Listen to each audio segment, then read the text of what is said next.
saying that one says that.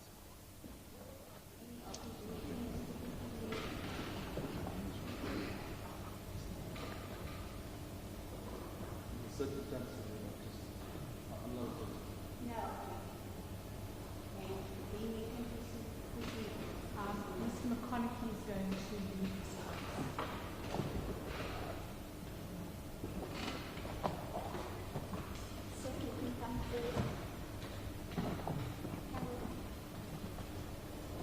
Maybe the plaintiffs then call Mr.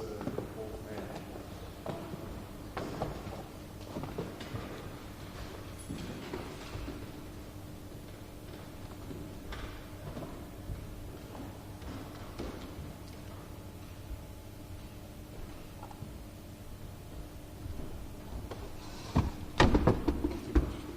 This one out from there. Okay, that's fine. I'll just put it in the box space. Thank you.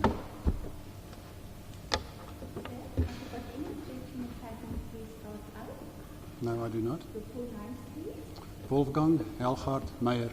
The swear or evidence in the matter now before the court shall be the truth, the whole truth, and nothing but the truth. Right or right hand side, please. So I do help God. Mr. Mayor, thank you very much for coming all the way from Saudi Arabia. Could you please begin by explaining to the court your current role in Saudi Arabia? Lady, in Saudi Arabia, I'm the Chief Financial Officer of Saudi Arabian Airlines. Mr. Mayor, before joining Saudi Arabian Airlines, what was your role at South African Airways? Lady, my role was the Chief Financial Officer of South African Airlines and also an Executive Director, ex officio by virtue of the office of the CFO that I held. And during which periods were you the Chief Financial Officer of the SAA? Since June 2011 until November 2015. Mr. Mayor, we will speak in some detail about the circumstances that led to your departure from SAA towards the end of your evidence. But could you just indicate which date you officially left South African Airways? Lady, the date I left South African Airways was on the 12th of November 2015.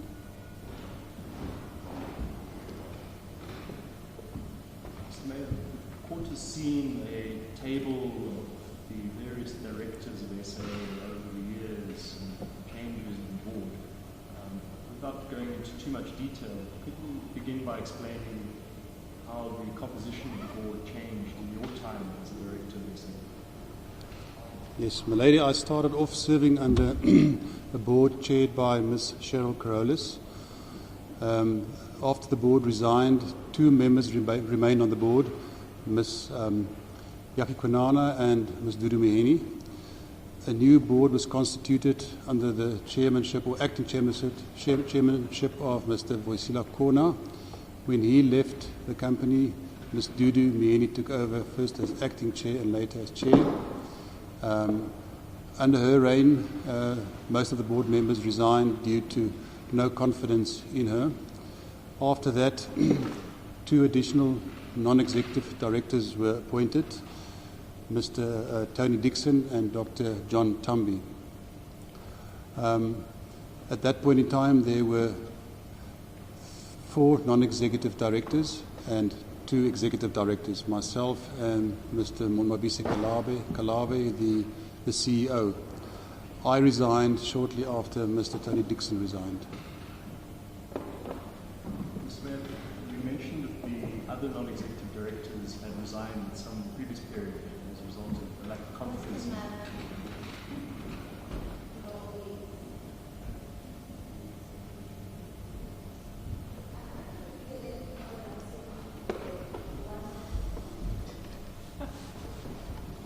Things we have to deal with.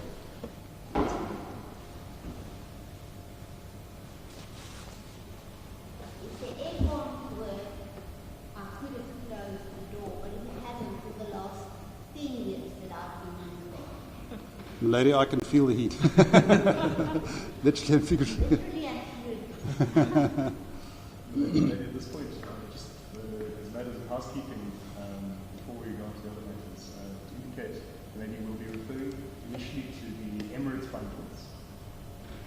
That would be bundle volumes 2 and 3, primary documents. The Emirates bundles.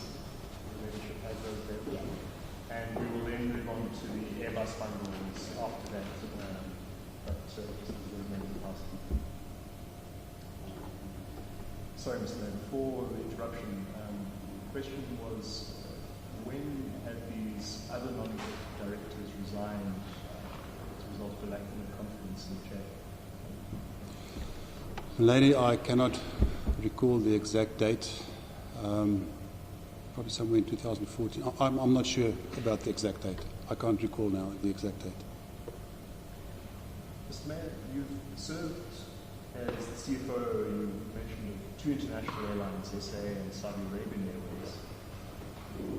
From your experience, what would you expect from a non-executive chairperson of a major international airline in terms of their leadership and guidance to the board? Lady, I would expect a non-executive chairman to ensure that the board exercises its fiduciary duties, that the chairperson would be independent and promote and give direction to the board and the company in implementing direction and strategies. I would expect her to be totally independent, not interfering in operational matters. And I would also expect her to lead and provide leadership to the board and at board meetings. So we'll talk in some detail about your specific interactions with Mr. Myeni as chairperson. But briefly, in light of what you said about the expectations of a board chairperson, how would you characterize Mr. Myeni's leadership of the SAA? Lady, first of all, she displayed a total lack of independence. She would interfere in operational matters. She would engage directly with suppliers. She would blatantly lie to the minister and to the board. She would unilaterally try and change and misrepresent board meetings. She ignored governance procedures in, for instance, the appointment of advisors. She managed through fear and victimization, and she managed board meetings very poor. Most of the board meeting times were taken up by in-committee sessions, excluding executive directors. She would never, very few times, she actually completed agenda items. Agenda items had to be left over for next meetings. Important points were sometimes never discussed. And she would sometimes not grant special board meetings to discuss important matters. And she would sometimes not even attend special board meetings. As I said, Mr. Mayor, we will speak about specific examples later. I'd like to then move on to the Emirates deal in 2015. To begin, what was your involvement in the negotiations with Emirates over the enhanced code-sharing deal? Well, I was instrumental in the discussions and negotiation of that transaction. Sorry, Mr. Mayor, this is with Emirates. Sorry, apologies. Emirates, I had no involvement in direct negotiations and discussions with Emirates. That fell under the remit of the Chief Commercial Officer and the Chief Executive Officer to whom he reported to. The Chief Commercial Officer at the time was... Mr. Sylvain Bosk. And as a board member at the time, what involvement did you then have in this particular deal? As a board member, we were presented, milady, with documentation, with presentations, with proposals from Emirates, which we would discuss and deliberate on, and then obviously conclude with resolutions. What was your impression of the proposal that Emirates had put to the board in January 2015? Well, to me, it was a very good base for a very good deal. It was positive, and I certainly supported that proposal. What was the attitude of the other board members at the time? Initially, there were discussions about the reduction of the fourth frequency that was included in the Is that the right question? Well, just repeat the question, please. What was the attitude of the other board members? Oh, sorry, the attitude of the board members. They were positive and they supported the transaction after a lot of their concerns were addressed successfully, and they were happy with all the responses to their questions and concerns. And you just mentioned that there have been some discussions about flight frequencies. Could you elaborate on that? Yes. There were discussions. I know that Emirates did engage with National Treasury. There were some press reports on possible equity participation. So the equity issue came up in discussions, as well as the reduction in the fourth frequency that was proposed in the network plan. And in those discussions, what was the outcome? The outcome of these discussions, they were all addressed. All the concerns were addressed. The equity participation issue was addressed in the MOU, and also explanations were given to the fourth frequency. For instance, that the airline had no say over allocation of the frequencies. That was a matter for the DOT, the Department of Transport, which dealt with bilateral discussions with other airlines. But what they requested from us was, at least, should the DOT engage with South African Airways on this, that we would support that. You mentioned the board's attitude was generally supportive. What was Ms. Myeni's attitude towards this particular proposal? She remained negative, and she did everything in her power to delay and derail the process. And what reasons did she give for that attitude? She didn't give any particular reasons. She just tried to delay it and put in stumbling blocks all along the way. There was no specific reason given for her not to support the proposal. Was the board resolution even required for signing a non-binding MOU with Emirates for this enhanced code share? I don't believe so. An MOU is basically an understanding between the two parties on the basis of a potential deal, with which then they would conclude by further negotiations and come up with a formalized contract. So the MOU in itself is not a binding document. There's no legal obligation on any party, and by virtue of that, I believe that the executives and the management had the right to actually sign the MOU because it was non-binding and had no obligations whatsoever to any party. Board approval was not required. Why did this matter become an issue that was placed before the board? Milady, this transaction or this proposal was actually very much a high profile. Everybody was aware of it. There were concerns that were mentioned, and we then addressed these concerns.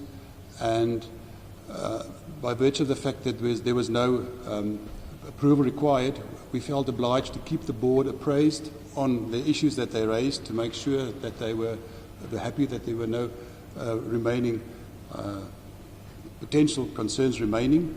And the fact that we actually had a tacit board agreement meant that we didn't really need board approval. The reason why we couldn't sign it, because Nico felt it was a direct instruction from the chair, and he didn't want to be seen as disobeying a direct instruction. But we felt that there was a tacit board approval, and it was not really necessary for us. But it was, as I said, just to satisfy the chair. Mr. Mayor, can I take you to a document in volume 2 of the Emirates bundle? And it's at page 123B. Volume 2, page 123B.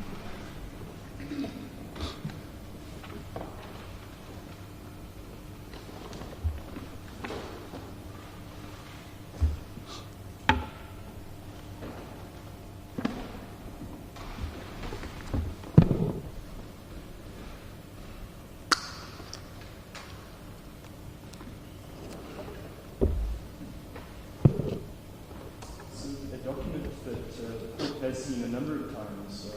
We won't spend that much time on it. As you'll see, the heading of this document is extract from minutes of the SAA Board of Directors meeting number 15/04 held on Thursday, 28 May, in the SAA main board room. And this extract deals with the Emirates relationship. And this May, you'll see in the first two paragraphs, it's indicated the acting CEO, who's Mr. Nico, was able to brief the board on the proposed relationship. And he said it was an extension of the co-share relationship with Emirates that already existed. In the second paragraph, you'll see that it stated the board raised the following concerns with regard to the proposal. Bullet point 1, there was a delay in submitting the proposed MOU between SAA and Emirates to the board. And bullet point 2, from an operational business perspective, there was merit in entering into the proposed relationship with Emirates, however, perceived lack of transparency by management brought about by the delay in furnishing them with the proposed MOU was a concern. You'll then see in the next paragraph it stated that the acting CEO explained that on 14 March 2015, the proposed relationship was discussed with the board, and it goes on to say that there were parallel discussions happening in the context of the 90-day action plan, the corporate plan, and shareholders compact. And at the bottom of paragraph 3, it stated that the revised MOU was received by the board on 2 May 2015. In the fourth paragraph, it stated that Mr. Dixon expressed his in-principle support for the proposed relation and observed that the delay was in fact on the part of the board who received the MOU on 2 May 2015 and failed to provide comments to management. Mr. Mayor, could I ask you there to comment on the minuted item about Mr. Dixon's views? What was your reaction to those views? Lady, I fully concurred with Mr. Dixon. The statement from the chair that they didn't have enough time was unfounded, because they had 26 days to actually look at the proposal and comment on it. So I fully agreed with Mr. Dixon's comments. Mr. Mayor, it's also stated in that second paragraph I read to you that there was a perceived lack of transparency by management brought about by the delay. What is your comment on that? I don't understand that comment, but there was no lack of transparency, milady, whatsoever. Any questions were addressed. They were appraised of all developments at every stage, so there's no, it's baseless to say that. Mr. Mayor, you'll see in the last paragraph of these minutes, it stated that the chairperson of the board undertook to provide her decision by 9 June 2015, and no resolution was taken on the matter. Why was the chairperson giving an undertaking to give a decision by 9 June? Lady, I cannot answer that question.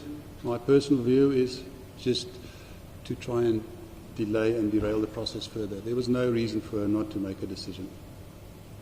But with all the information that was provided, everything was addressed for all the board members. She never addressed something specifically, so I don't understand why should.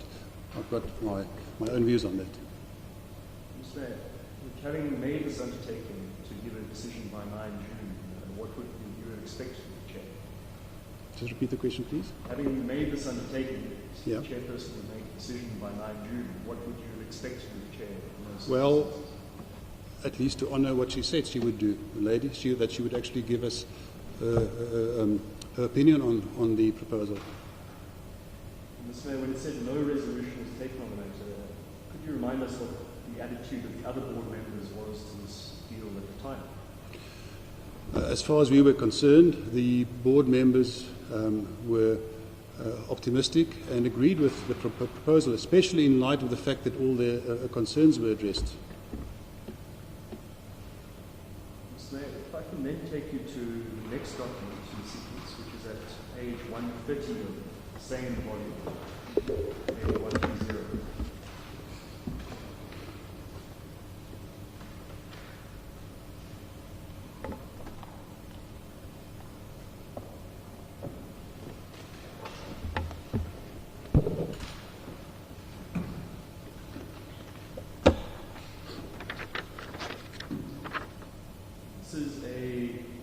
Headed SAA board submission. It's again a document the court has seen before, and it's stated to be from the EK MOU advisory group. It's a group that's also referred to as the operational review committee. this report submission is dated 3 June 2015. And you will see that on page 133, if you turn to page 133,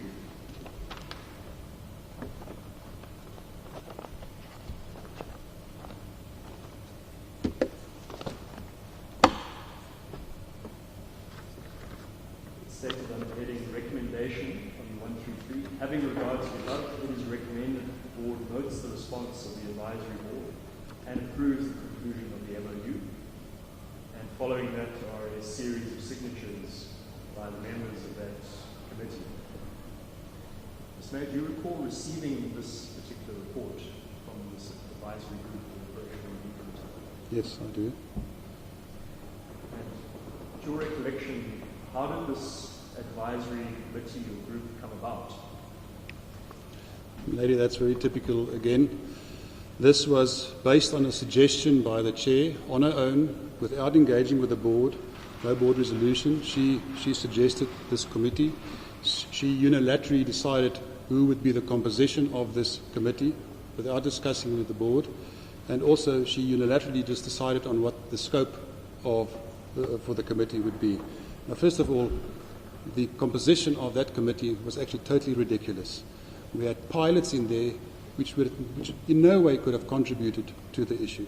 So, in my opinion, it was just one of those things that I can just remain silent, but I've got no opinion on that. Ms. Mayor, you mentioned that this was created by, this committee was created in the instance of Ms. Myeni.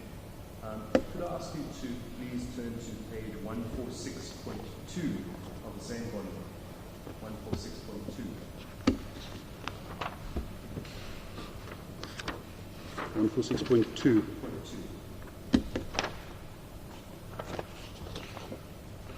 6.1 follows after 1.46. Do you have 146.2? 1.6.2. You will notice that this is an email from Ms. Myeni, and it's direct to Mr. Nico Irregular, and I see here that you are copied in together with Mr. Bosk and members of the board at the time. And the subject line is Emirates proposal independent advice. Could I ask you just to read that first paragraph of this email and to give a comment? Dear colleagues, following board discussion as well as the need to speed up the approval of the Emirates proposal, I have recommended to the CEO that we engage other very senior employees of SAA to look at the Emirates deal and advise me or us independently.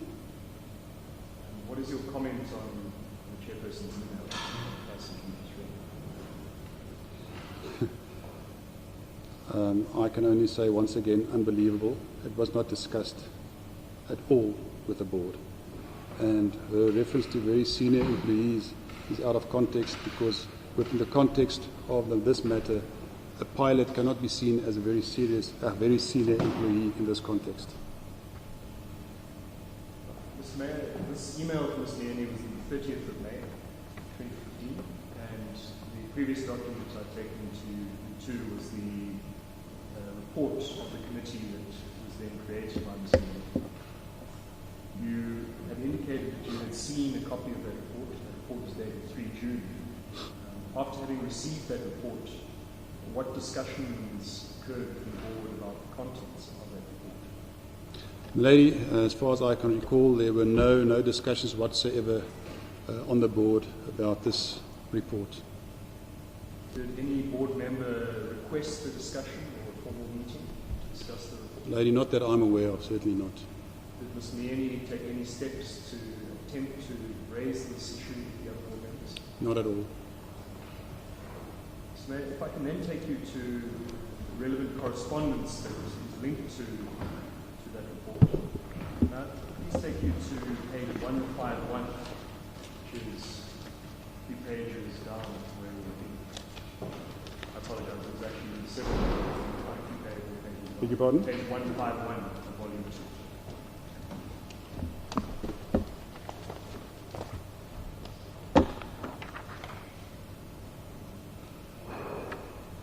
bottom of page 151, you'll see an email from Mr. Nico Bezedmet dated 7 June 2015. And it is addressed to chairperson, whose email address is dudu@jacobzumafoundation.org.za, and to various other board members, including yourself.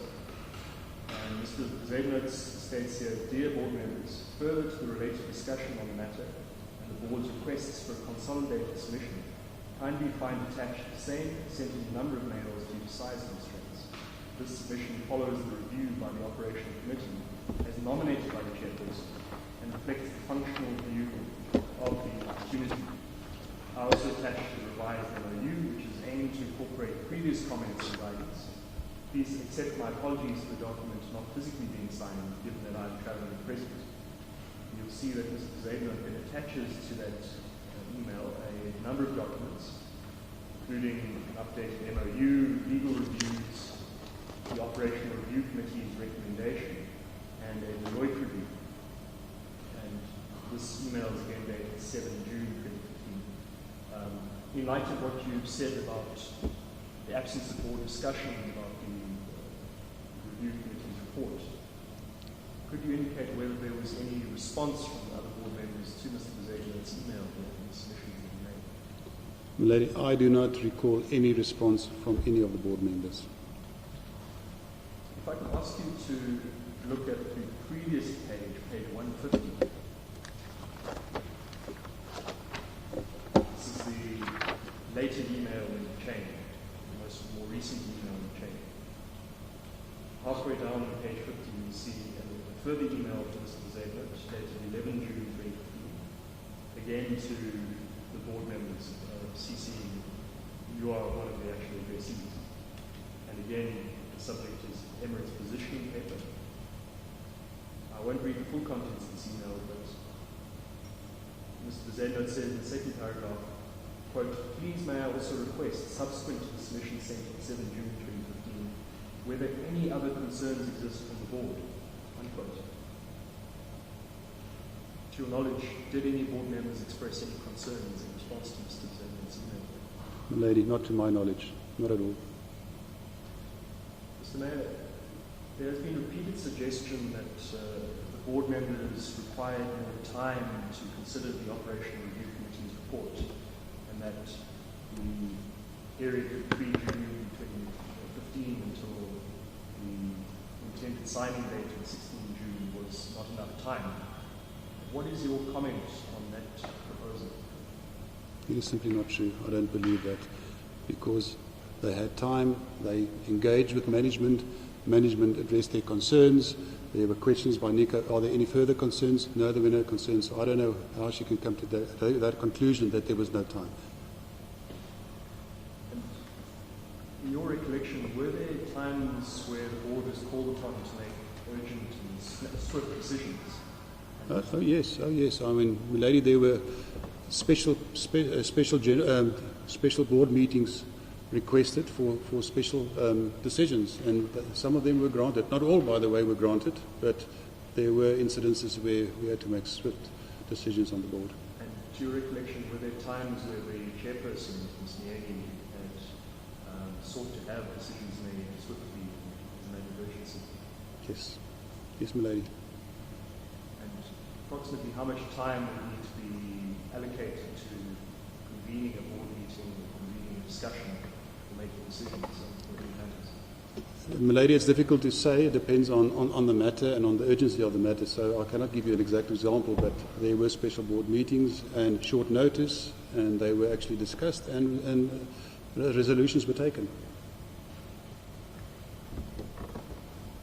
Mr. Mayor, were you and the other board members aware of the signing date that was proposed for 16 June 2015 in Paris? Yes, my lady, we were definitely aware of it. It was a big topic of discussion, and there was an urgency which was raised by the CEO to the board, and that's why we needed the board's consent.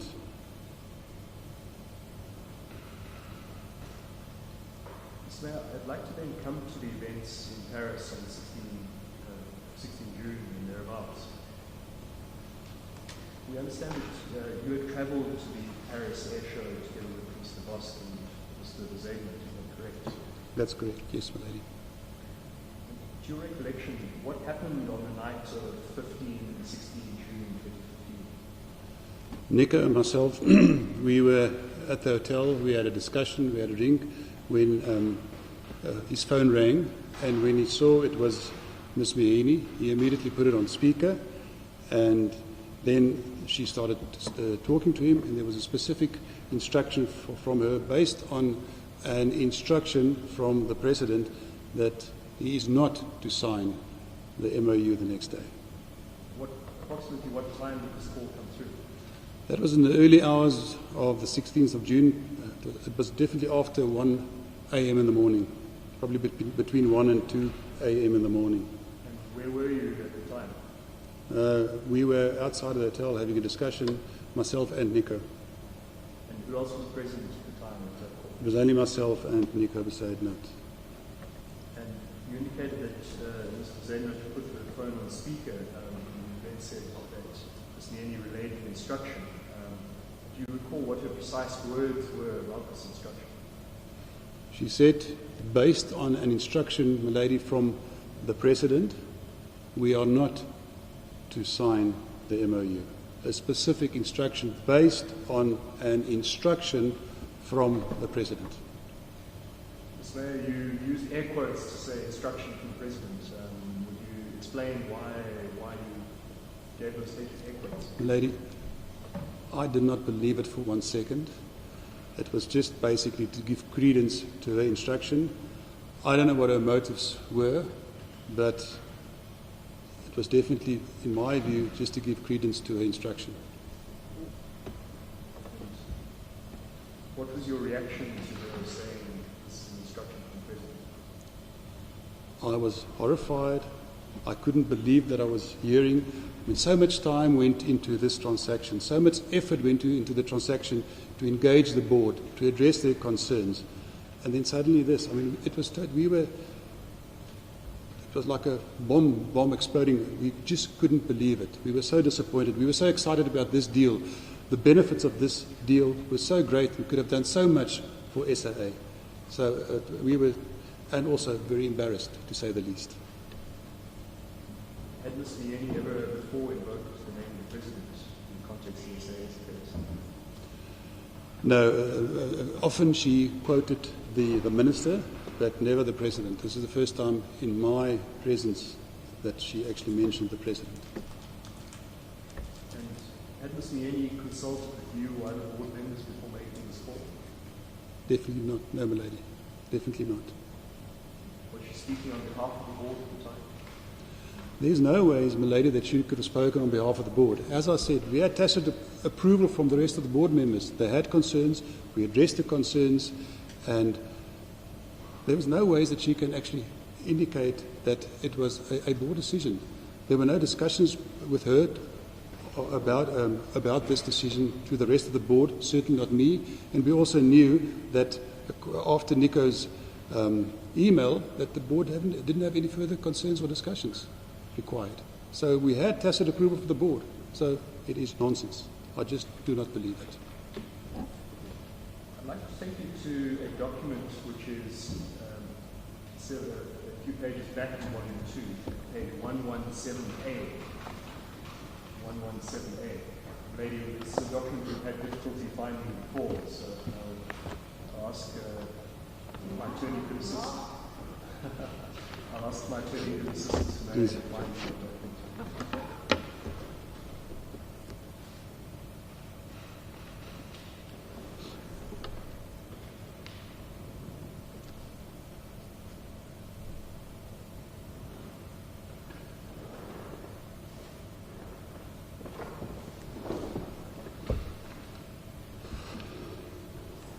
Mayor, while we're looking for that document, you mentioned that there had been a call at approximately after 1 a.m. on the early hours of the morning on the 16th.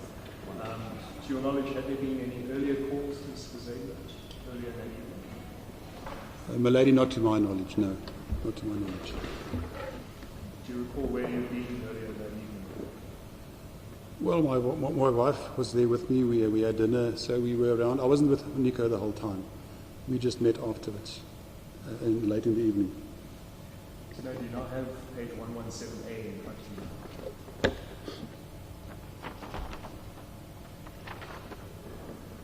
This is an SMS message or WhatsApp, and if I can read it to you, and I'll ask you to comment. It says, "Morning, Dennis. Hope you're all well. Another call came through 3 minutes ago. We do not approve signing any non-binding MOU. No approval is given on any commitment on this matter. Best regards." As you see is a SMS from Ms. Myeni. Did you receive a copy of this particular SMS? I'm aware of the SMS, my lady. I think Nico and Sylvain received. I don't recall, and I don't think I received this SMS. But I mean, we discussed it. They mentioned it. It was discussed. But I don't recall myself receiving this SMS. In this SMS, Ms. Myeni says, "We do not approve signing any non-binding MOU." Who is the "we" referred to? My lady, I cannot say who the "we" is. I can only speculate. Well, I know it was not the board.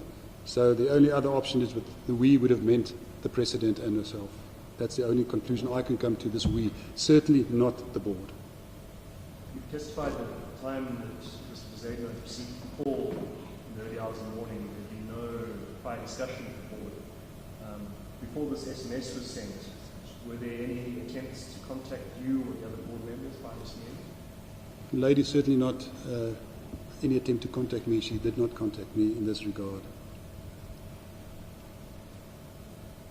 This SMS also refers to another call came through 3 minutes ago. Do you have any idea what call it might be a reference to?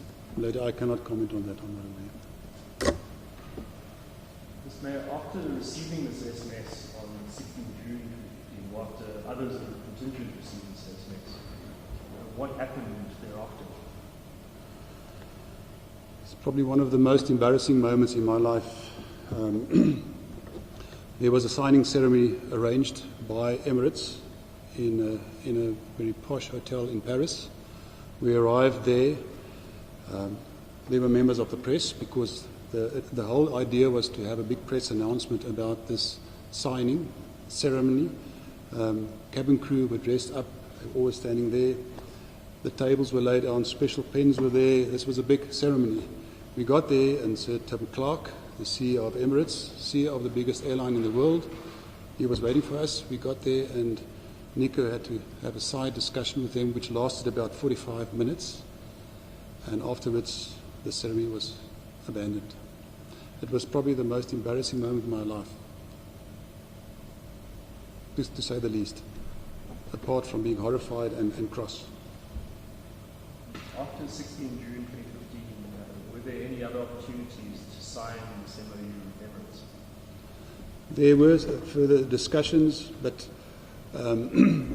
discussions about then. I think there was a discussion on the report of the review committee, but there were just further stumbling blocks from the chair. She consistently tried to derail the process, and she eventually succeeded. Today, Emirates are still flying their fourth frequency. Today, SAA is still not flying to Dubai, and today Emirates is making money on that route, and SAA lost out billions and billions of rands over the years now. And to say the least, lady, I think it's criminal. You say it was criminal. What impact would this enhanced code-sharing deal have had on SAA's finances had it been ultimately concluded? Lady, it would have had a significant impact on the profitability. I mean, in the file, it does contain the amounts, more than $100 million per annum. There was a guaranteed revenue of $100 million if they didn't reach those other thresholds that were in the analysis. We would have had access to the network of the biggest airline in the world. We would have been in a different league. And also, with the cash coming in, it would have reduced our funding requirement. SAA had a shortage of funds. We were trying to source funds to meet our working capital obligations. That would also assist and also reduce the requirement from National Treasury to assist us in sourcing funds and reducing the governance guarantee, the going concern guarantee. Mr. Mayor, I've heard that the deal was struck with Qantas on basically the same basis. Yes, my lady. Do you have any knowledge what impact that deal had on Qantas's financial?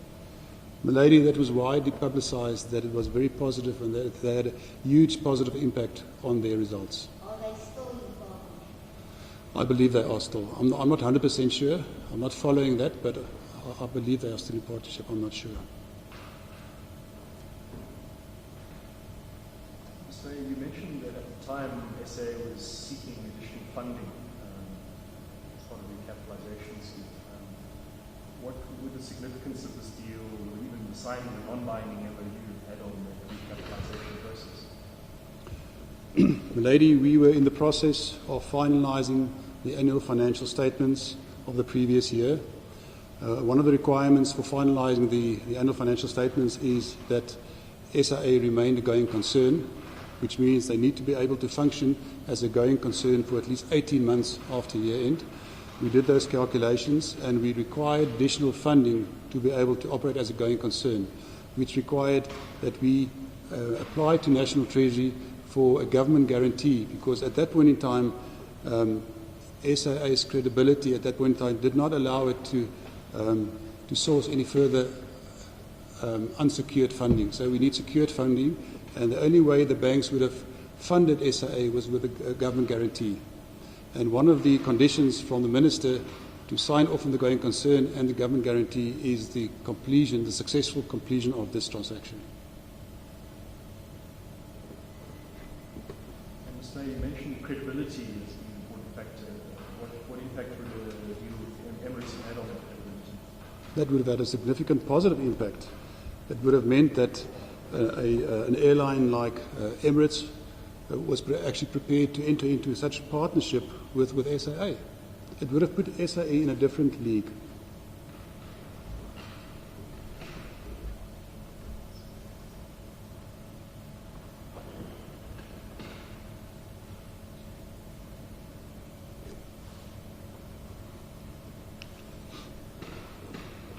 So just one brief question. You mentioned previously that you hadn't been directly involved with the negotiations with Emirates in the deal that would be Mr. Bosk's concern. Could you elaborate just on to what extent you interrogated this Emirates proposal and this deal as a board member? Well, as a board member, I read the proposal. I was very happy with what was proposed. I myself wasn't involved in the discussions. I didn't do the analysis, but there was no reason for me to doubt it because we had external consultants also looking at it and vouching for the proposal. There was no reason for me not to support this proposal. And you mentioned that there had been tacit approval from the other board members. Could you elaborate on what you mean by tacit approval in these circumstances? By that, milady, I was referring to the fact that there was direct engagement between board and management. The board raised some concerns, for instance, the equity issue and the reduction of the frequency issue, the discrepancy between the network and fleet plan and the proposal. These issues were all addressed satisfactorily to the satisfaction of the board. Thereafter, once again, Nico asked, were there any other issues that the board wanted to raise? And there was no response to that. So, by virtue of that, I assumed we all assumed that we had a tacit approval from the board. By the board, meaning obviously everybody excluding Ms. Myeni. Mr. Mayor, I'd like to just refer you to one last document before we move on. There's at page 117 of volume 2. There's a resolution of 117. Okay, thanks.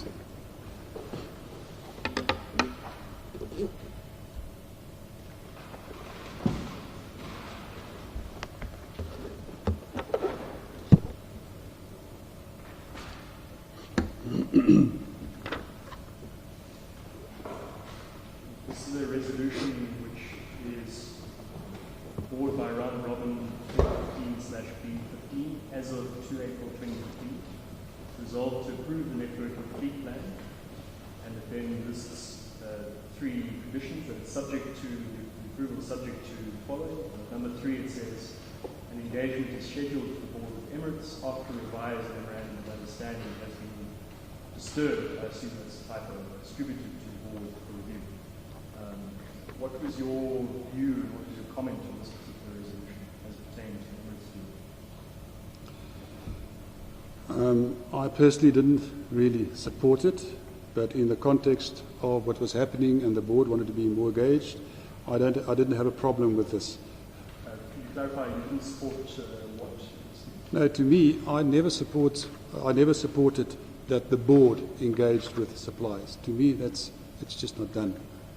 It's irregular. But in the context of the board involving themselves, and if that would have meant to get the deal approved or the MOU being signed off, I was prepared to let this go.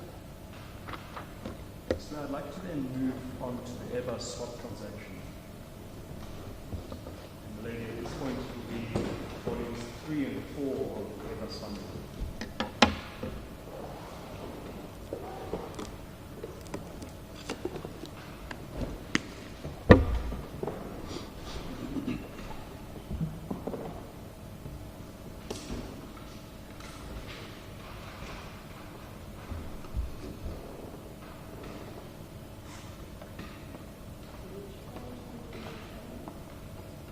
Lady will begin at page 78 of that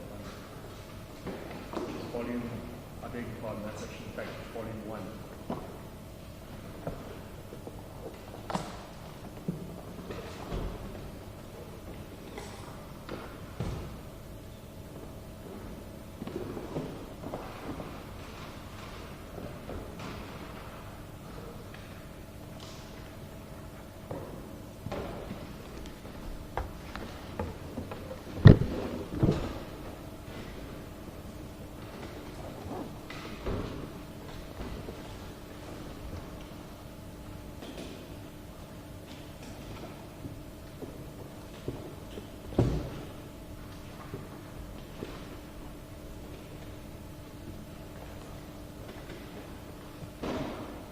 Which page? 78.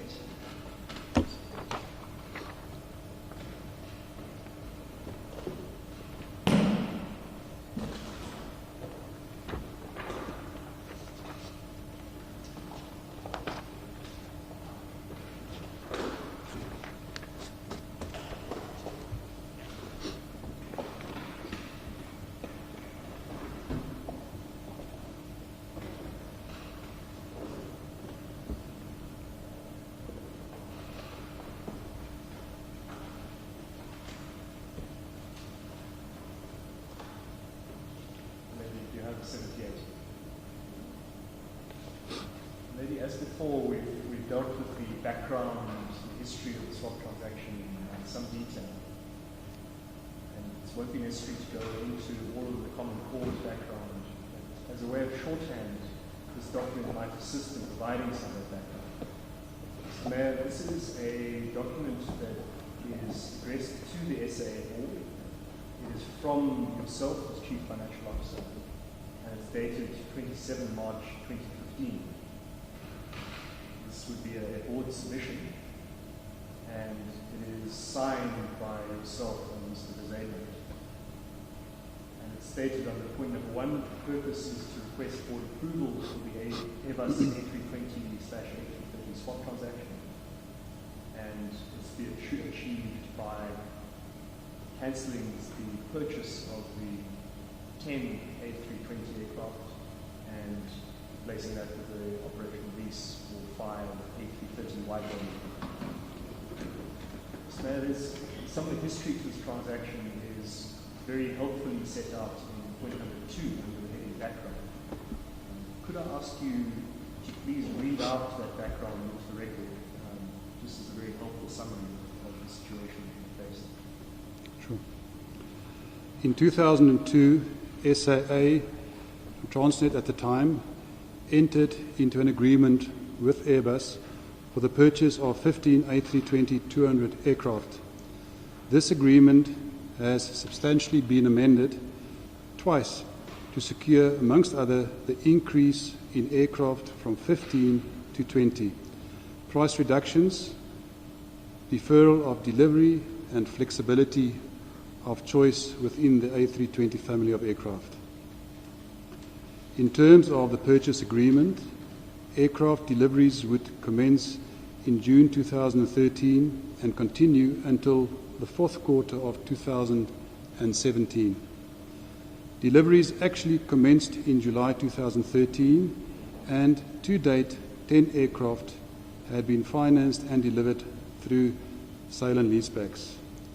The total acquisition cost per aircraft at the time of delivery, including escalation costs, amounted to in excess of $52 million per aircraft, with continuous further escalations until delivery of the final aircraft. As a result, the escalated contract prices exceeded the market value at date of delivery and therefore necessitated impairments to be recognized with each delivery. Total impairments on the first 10 deliveries amounted to 1.040.5 million rand. In other words, more than R1 billion. Pre-delivery payments, PDPs, on the remaining 10 aircraft currently amount to $103.2 million, and further regular PDPs will be required until final delivery. Considering SAA's current financial and cash flow position, it is evident that SAA's ability to satisfy its continued financial obligations under the A320 purchase agreement, especially during the short and medium term, is severely constrained. PDP and final delivery payment obligations continue to drain the company's liquidity. In an effort to relieve SAA of this continued financial burden, management approached Airbus to assist with a solution that would stem further losses and liquidity drain brought about by this transaction. During a visit to senior executives of Airbus at the end of November 2014, it was agreed in principle that Airbus would waive all future obligations of SAA with regard to the last 10 A320 aircraft, and in return SAA would acquire 5 new A330 aircraft on an operating lease basis. Management engaged with representatives of Airbus on various financial and technical matters and therefore agreed on an LOI. I can stop you there, Mr. There's reference here to various meetings between management and Airbus. Who is that referring to? First of all, we had a discussion. We went, myself and Mr. Sylvain Bosk, the Chief Commercial Officer, went to the Airbus head office in Toulouse to present our case, to present the problem that we had, the burden of the onerous second 10 aircraft that need to be delivered, the onerous burden, and try to get some kind of arrangement or deal to alleviate that burden. And thereafter, we started engaging. They considered our request favorably, and then they came up with this proposal. It indicates here in the statement you just read that there had been engagements from November 2014, and you were writing the submission to the board in March 2015. Could you give some indication of how much work had gone into these negotiations and preparing this proposal? We had several engagements with Airbus.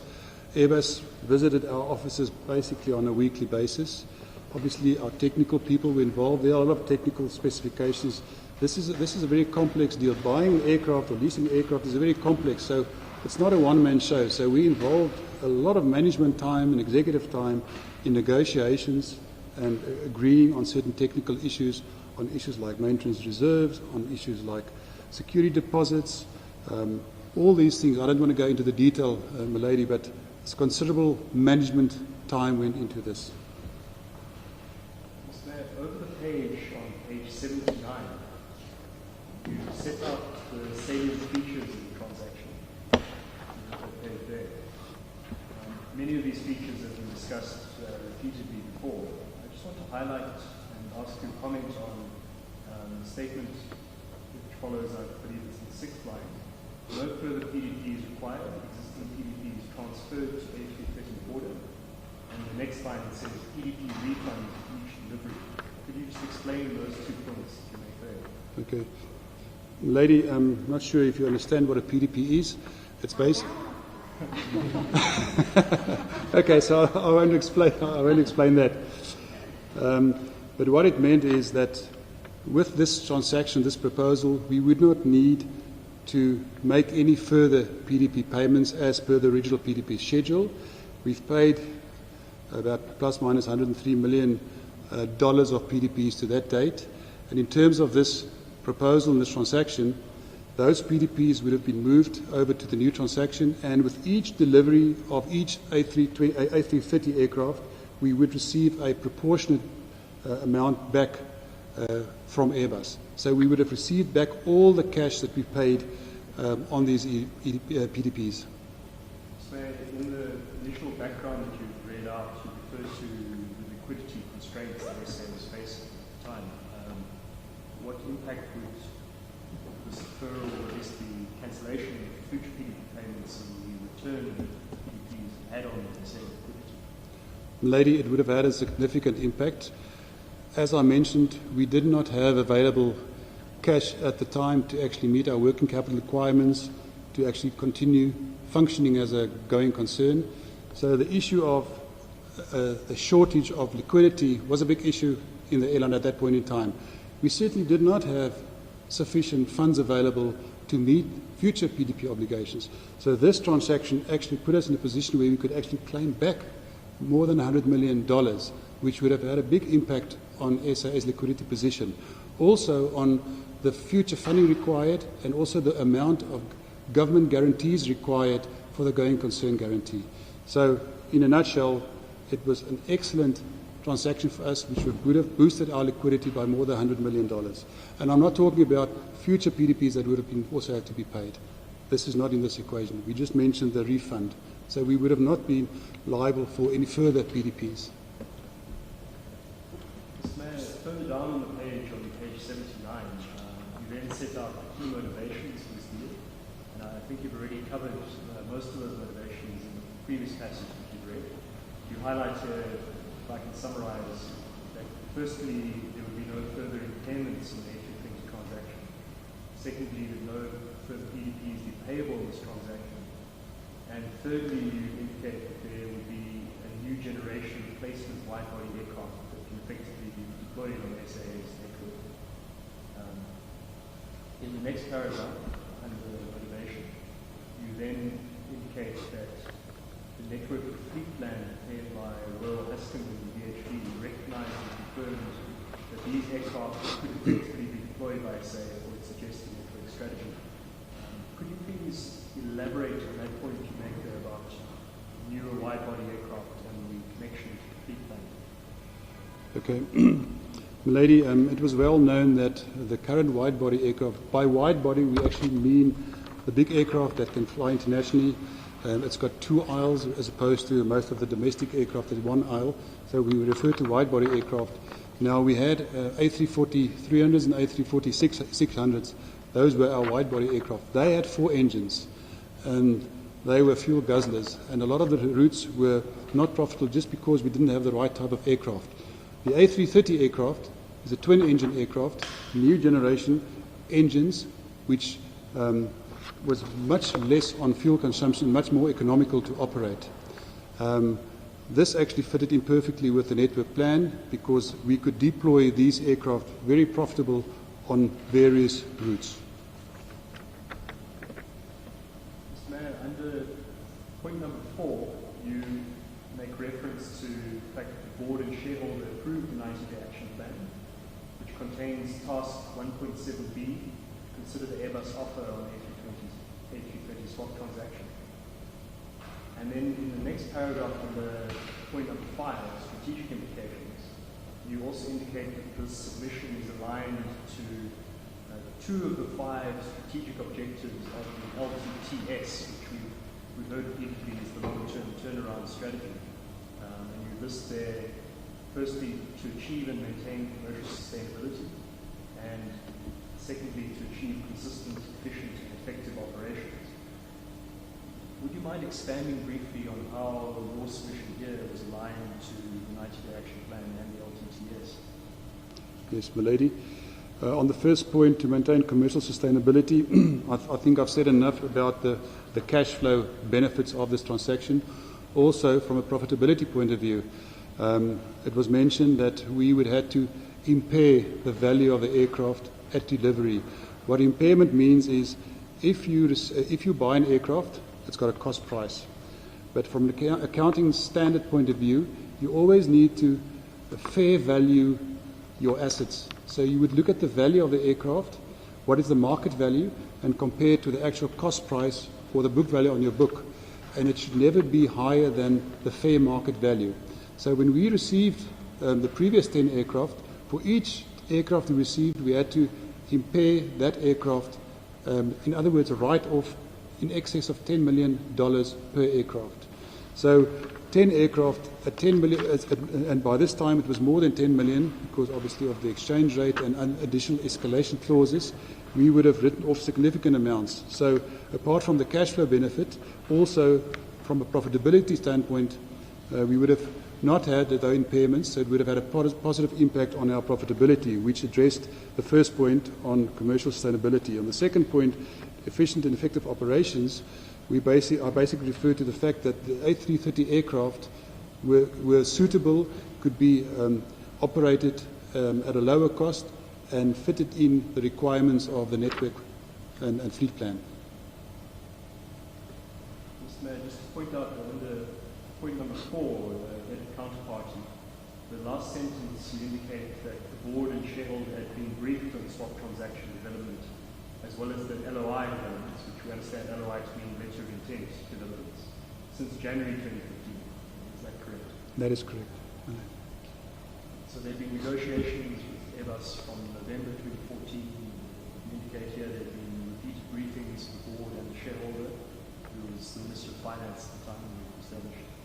And now in March 2015, you're presenting this submission to the board. That's correct, Madam. Just one last point to draw your attention to on page 80, the next page.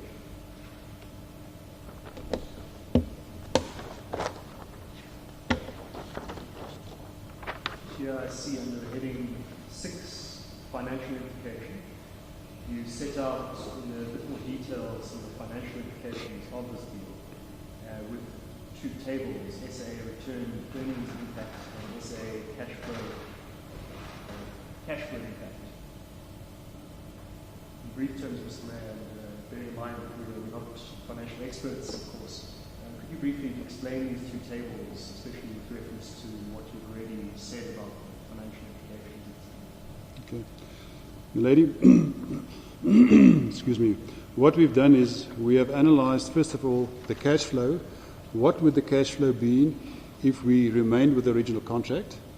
And what would the cash flow implications be on the new proposed deal? So we did the analysis and just basically compared the cash flow, and the result was a cash flow benefit of in excess of $106 million, basically $107 million. Similarly, on the earnings, we also did a similar exercise to say what would the impact be on the earnings if we remained with the current contract, and what would the impact on the earnings be if we did the proposed deal. And the difference there was also positive of a similar amount of in the region of $107 million. In preparing these projections, Mr. Mayor, could you give an indication of what level of expertise and work was required in modelling these types of financial impacts? Yes, Milady, there was a substantial amount of time that went into these calculations. We had our own team working on it. We had Airbus teams working on it. We sat together. We had various meetings and discussions on exactly what the financial impact would be of this transaction. See, there weeks and weeks and weeks, if not months, went into this transaction. Mr. Mayor, that document concludes with the recommendation to the board that it approve the swap transaction. Milady, it is, of course, common cause by now that the approval from the board was given on 31 March, several days after the submission was made. There's also common cause, Mr. Mayor, that there were government's approvals required for the conclusion of this deal. And I understand that it's not in dispute that government's approvals from Treasury were obtained. It's not necessary to go to those documents, Mr. Mayor, but we understand that there was a ministerial approval for this particular deal on the 30th of July 2015, subject to conditions that certain additional information be provided. And the Minister then provided what has been termed unconditional approval on the 11th of September 2015. Lady, just by way of reference, we've gone to those documents, but the Minister's initial approval on the 30th of July was at Airbus Bundle Volume 3, page 155B, and the 11th September approval is Airbus Bundle Volume 3, page 163. And that, of course, has been addressed in some detail in the previous sessions. Mr. Mayor, could you just give some context to those ministerial approvals? This was a Section 54 approval process. What work went into obtaining the Minister's approval, both the 30th of July approval and then unconditional approval on 11th September? Lady, as I said, once we were satisfied and presented the numbers to the board, the next step was to do the Section 54 application for ministerial approval. We've submitted the Section 54 application, and it was reviewed and evaluated by the Minister's team. They came back with various questions, and they did also their analysis. They came back with questions. We responded to those questions, and subsequently we received the conditional approval from the Minister. The conditional approval from the Minister also indicated some further work to be done, specifically some NPV calculations to understand what the future cash flow implications would be, and also how we would mitigate the risk of not taking delivery of the A320s, which were required in terms of the network and fleet plan, some mitigating, how we mitigate that risk. We've produced that information. The Minister's team was satisfied, the Minister was satisfied, and I think on the 11th of September we received final unconditional approval from the Minister for this transaction. Mr. Mayor, once you've received this unconditional approval from the Minister, what more was required to conclude this swap transaction? So, we had the board approval, we had the Minister's approval.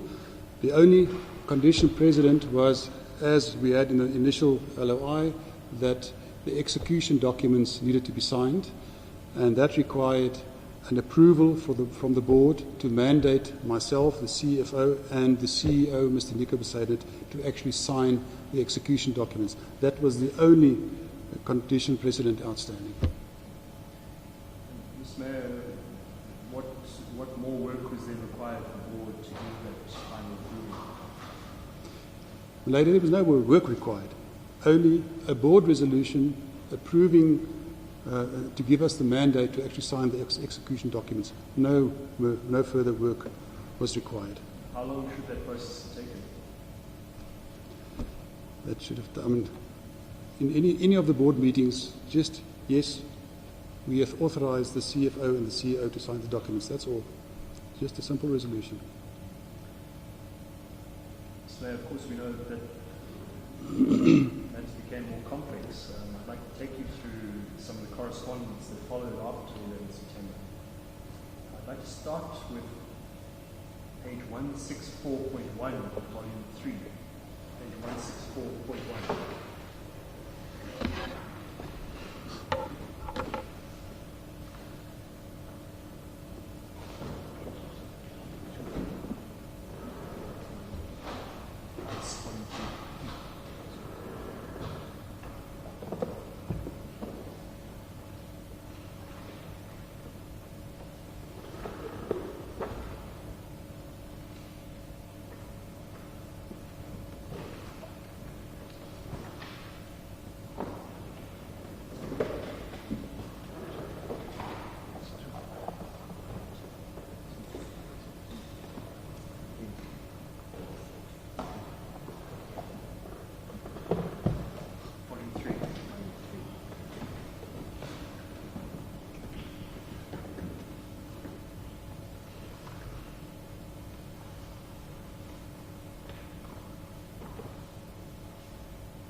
so I won't take you through this in painstaking detail. You'll see that this is a letter from Mr. Myeni addressed to Mr. Myeni on 14 September 2015, so 3 days after the conditional approval had been granted. There's a reference here to an application that had been made by SAA for a R5 million going concern guarantee. And it's indicated that that application had been made only on 17 August 2015. I want to draw your attention to page 164.2, following page. You will see in the first paragraph, the Minister states the following, quote, "There are numerous matters which remain outstanding, which could assist in improving the financial performance of SAA, and I require the comfort that SAA has finalized the following matters before the request for the going concern guarantee will be considered." And he lists several requirements, and point number 7 is the conclusion of A320 swap transaction. The Minister then states, "I'm aware that by not approving the going concern guarantee, SAA's 2014-2015 annual financial statements cannot yet be signed as a going concern by the board or the airline's external auditors. Therefore, to avoid unnecessary delays, I require that SAA finalize the matters listed above by 18 September 2015. To provide context to that, could you just explain briefly why SAA required this R5 billion going concern guarantee at this time? Milady, I think as I explained earlier that the going concern guarantee was required. First of all, any company needs to prove that it will be a going concern at least for 18 months after year end, that it has sufficient working capital to continue as a going concern. We did those calculations and we found that there was not sufficient cash available to continue as a going concern. So we required funding. At that point in time, the banks were not prepared to provide us with unsecured funding, and they provided government guarantees. So because of that, knowing that we cannot access funds without a going concern guarantee, we had to request the R5 million of additional going concern guarantee to satisfy the going concern requirements. So that is what is referred to here, why we required the going concern guarantee. Mr. Mayor, the passage I've read to you, the Minister clearly states that he won't even consider the application until various items have been concluded, including the swap transaction. And he sets the deadline for 18 September 2015. In your view, what actions ought to have been taken by the board at that point, having had this deadline set? Lady, in my view, it was plain and simple. Everything has been done. The only thing is for the chair to say, yes, I agree. Other boards, some of the board members already agreed on that. It was only for the chair to say, yes, I agree, and you have the mandate to sign the execution documents. That's the only action that was required, and that was ignored.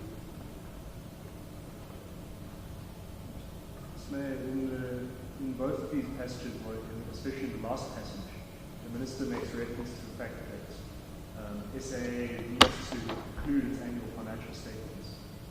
And in the last paragraph, the Minister indicates that the deadline for having finalized those annual financial statements was in fact 31 August 2015. And these are the financial statements for the 2014 and 2015 annual financial period, or annual financial year end, rather. As the CFO, what are the implications of not being able to finalize SAA's annual financial statements? Well, first of all, you need approved and signed off financial statements. If you go to banks for funding, they would require, as part of their due diligence, to see the latest set of financial statements. So we needed that. The fact is that if we did not produce the signed financial statements by the end of August, which was a PFMA requirement, we as directors could be held liable for not complying with the conditions of the PFMA. What was your reaction at the time to the fact that SAA now, on 14th September 2015, hadn't been able to finalize its own financial statements? I've become used to what's happening. I mean, you've seen a lot of my correspondence to the chair and to the board, urging them to speed up things. And that was one of the things it was just totally out of my power.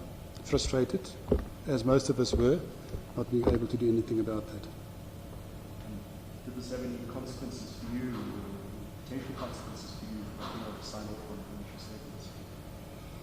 Well, just from a personal point of view, your personal credibility being the CFO of a big organization, and the first reaction is if the financial statements are not available, it reflects on the CFO. So from a personal point of view, it was an embarrassment, and also an embarrassment for the company, obviously. Mayor, I'd like to take you to the next document in chronology, which is in fact a letter or an email from yourself to the board. This is at page 175. Please page to 175.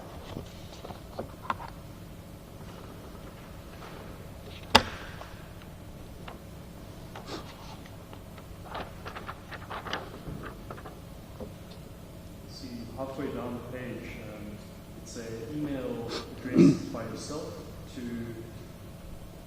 various email addresses, but it's Ms. Myeni and to Ms. Kibuka alone. And the first email address is again dudu@jacobzuma.org today. And various other email addresses are in for it. Ms. Mayor, could I ask you to please read out this email, excluding for the moment what's listed under point number 1? Sure.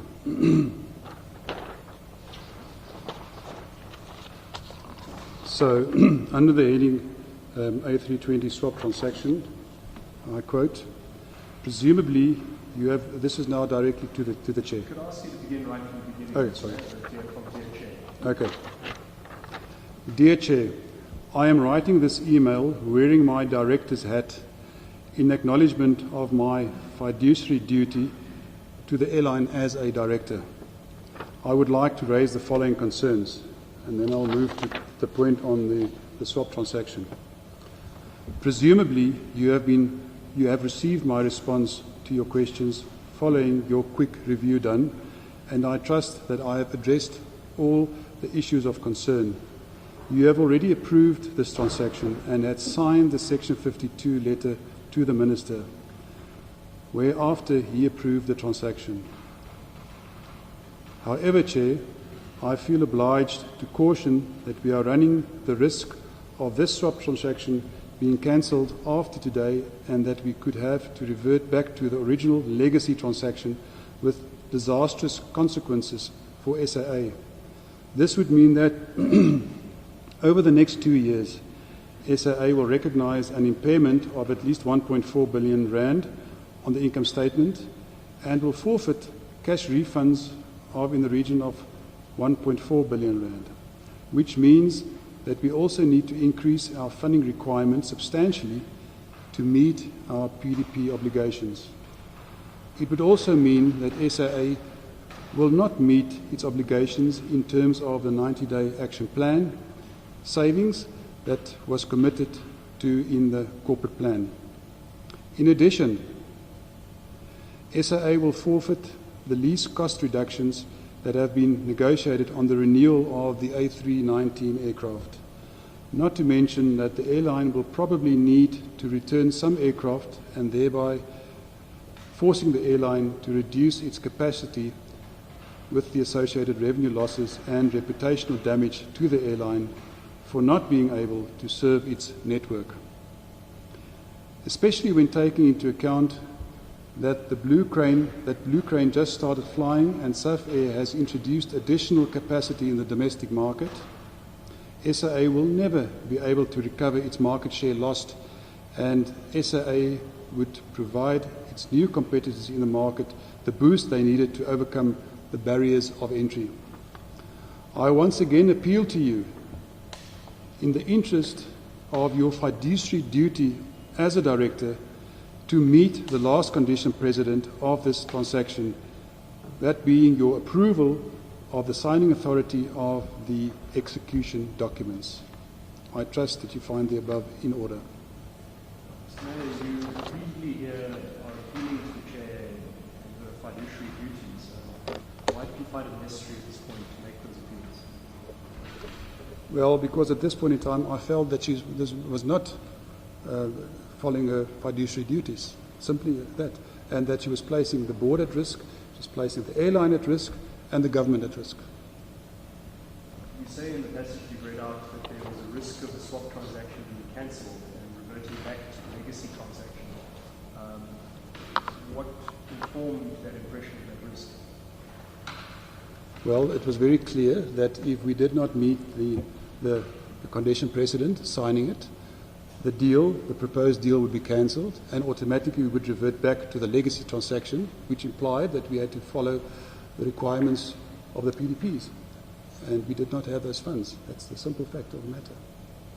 When you refer to reverting back to legacy transactions, would it be correct to say that SAA was still bound by the original agreement?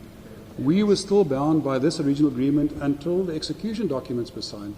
The LOA was signed, we've got ministerial approval, we've got board approval, everything, but without the execution documents, there was no transaction.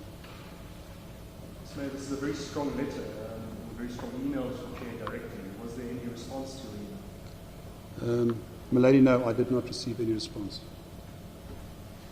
Mr. Mayor, I asked you not to read point number 1, funding RFP, because that's not directly addressed. This funding RFP at this time is not directly relevant to the Airbus issue. But just as a matter of context, could you explain this circumstance, the funding RFP, particularly in light of what you had said previously about the need for recapitalization? Well, in a nutshell, the funding RFP was an RFP to source sufficient funds, but we had a lot of small little loans from various financial institutions with different maturities, and we constantly being trying to roll these funds. So what we try to do is to consolidate all the debt and have one big RFP for a big amount of debt to be consolidated and renegotiate some of the rates. And that was meant by this funding RFP.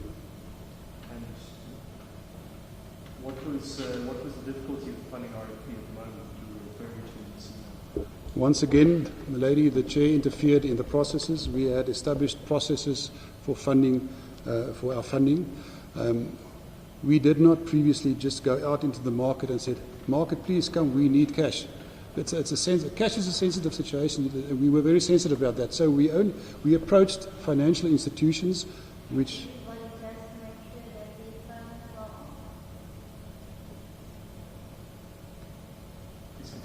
Okay. So we issued the normal the RFP, and that was then stopped by the chair. She was furious with me for not discussing the RFP prior to actually issuing the RFP, which was not normal practice, because we had a financial risk committee which dealt with these matters, and once we had a concrete proposal, we would take it to the board for approval. So there she interfered in that process, and we actually had to cancel this RFP, and then it was opened up, and we had unsolicited approaches from God knows from where and how it came to us. That was that. As I mentioned, we won't go into that in too much detail. It's important context to understand what else was happening at this time.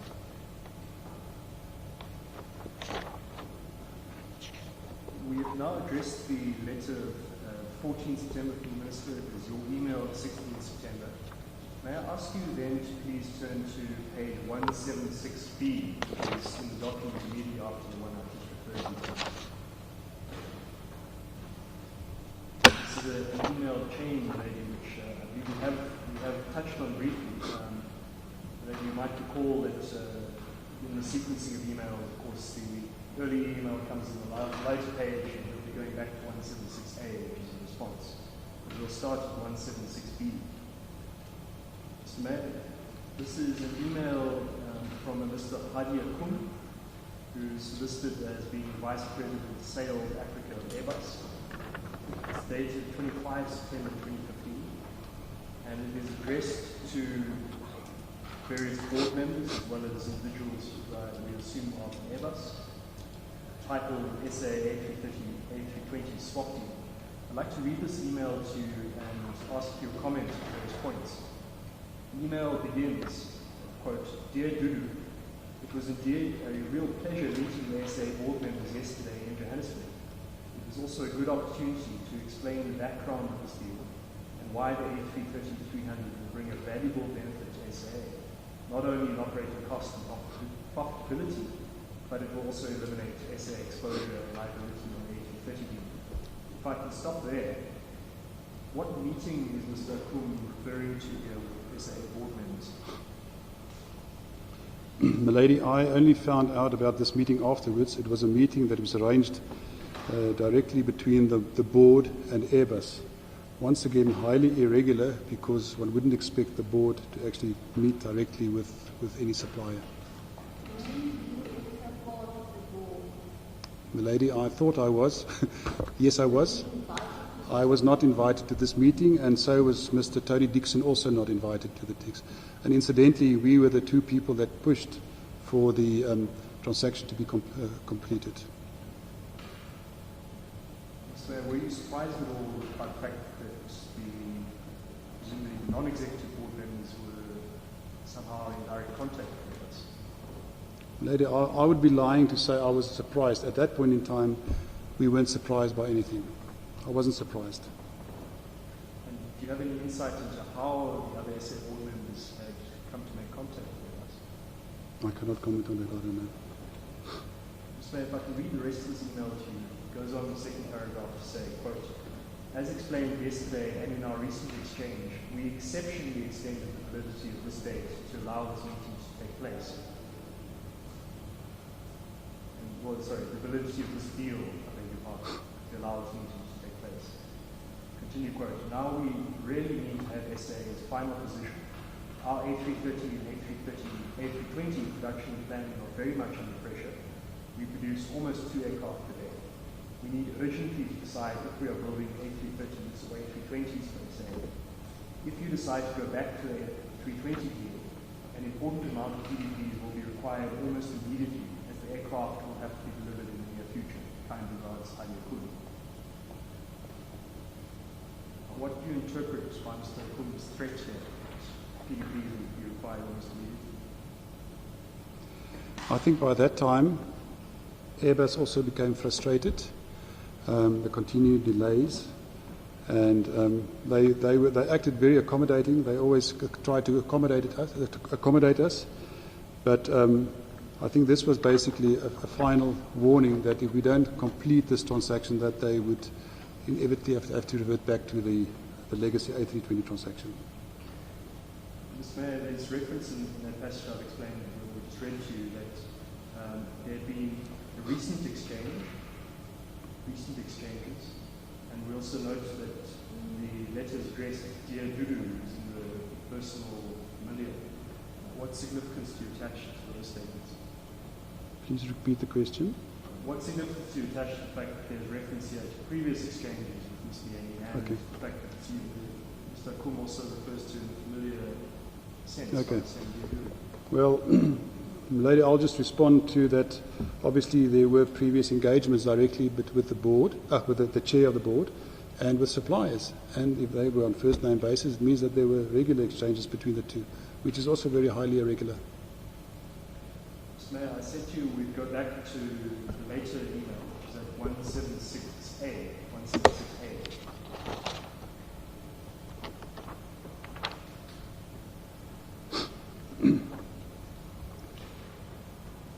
This is an email from Mr. Dixon, who I see from Mr. Kum's email hadn't been copied in, but I see that you had now, on the previous page, we referred to, you had forwarded this on to Mr. Dixon, who was the other non-executive board member. Of course, Mr. Dixon sadly passed away in December 2015. We can't speak to this email, so we'd ask you, if possible, to please read out Mr. Dixon's email in its entirety. Okay. So, hi, Wolf. Thank you for copying me in on this correspondence and for the related discussion. I must say it came as a complete surprise to me to learn that there was a meeting with Airbus and board members yesterday, as I was totally unaware of this. But it could be that I was left out of the loop for a reason. I must say that while this worries me, I am even more concerned to learn that this is still an outstanding matter, as I was under the impression that the last board meeting, that the resolution authorizing you to sign was only to be withheld until the following Monday, as National Treasury were going to visit Airbus that weekend to ensure that we were getting the best deal. Unless I have totally misunderstood the whole proposed transaction, I also have no idea how Boeing suddenly appeared in the picture at the last board meeting as being another reason to delay, because we have a firm contract to acquire 10 A320 aircraft from Airbus. And there is no way on this earth that they will release us from this contract to acquire opposition aircraft. It seems to me that Airbus have gone out of their way to allow us to escape from this onerous A320 deal, to which I see as a much more attractive swap to A330-300s, which with considerable savings for SAA. I therefore cannot, for the life of me, see why the board would want to put us at risk for reverting to the original A320 contract. I am also not a fan of brinkmanship with suppliers, as it can come back and bite you hard. So in the absence of any valid argument coming out of yesterday's meeting as to why it would not be in SAA's best interest, I would strongly support that we accept the deal offered before we lose it altogether. I believe that I have already signed a resolution to this effect some time ago, but if not, please get back to me and I will get this to you or Ruth. Best wishes. And Mr. Mayor, what is your remarks on Mr. Tony Dixon's email? Milady, all I can say is I fully concurred with your sentiments. So there was a reference in the third paragraph that you read to an understanding that Mr. Dixon informed from the last board meeting that the resolution authorizing you, Mr. Mayor, to sign was only to be withheld until the following Monday. Do you have any recollection of that discussion? What's referred to there? I do, yes. At that point in time, there was talk that the National Treasury would actually visit Airbus, but they never got around to visit Airbus. And this talk about a resolution to be withheld only until the following Monday. Do you recall that? Yes, I do recall that, but obviously there was no subsequent resolution in this regard. There was also a reference to Boeing. Do you have any understanding of what that was? I don't recall that we had any particular discussions with regard to Boeing, other than it mentioned that yes, there could be other aircraft that we could look at, but this was obviously never part of the equation of the transaction, and also never included in the network and fleet plan that we would look at Boeings. Mr. Dixon suggests that there could have been some reason why he was left out of the loop. Do you have any comment on that? I think that was just a polite gesture from Mr. Dixon. I mean, there was no reason, and he knew that. He knew that. So, there's been some reference to the circumstances in which Mr. Dixon had been brought onto the board. Do you recall what expertise he had brought to the board at the time? Milady, all I can comment on is I never knew Mr. Dixon beforehand. What I heard is that I think he was the previous chair of Deloitte, and that he was an astute businessman and very highly respected in the business community. That's all I knew about Mr. Dixon. And what role did he play on the SAA board during his time as a non-executive director? He was a non-executive director and delivered valuable contribution to the board discussions and board meetings. Mr. Mayor, there's then another series of correspondence and exchanges between you and the other board members on 27 September 2015 and thereafter. Page number? I would take you to page 176G, which is several pages down from page 2.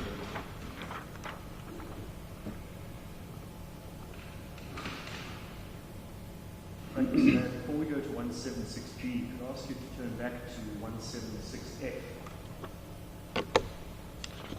Just that very briefly. This is a previous email of 25 September 2015, which has been discussed before, but we would like to have your brief input on this.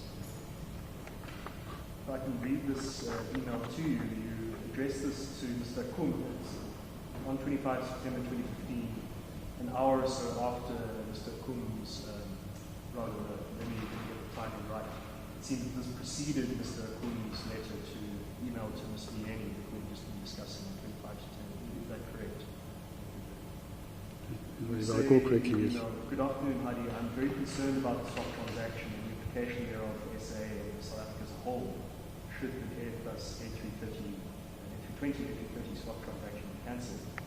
Following our telephonic conversation this morning, I confirm that we have not had any feedback from the board despite the numerous urgent requests to approve signing authorities of the transaction execution documentation being the last and final condition precedent.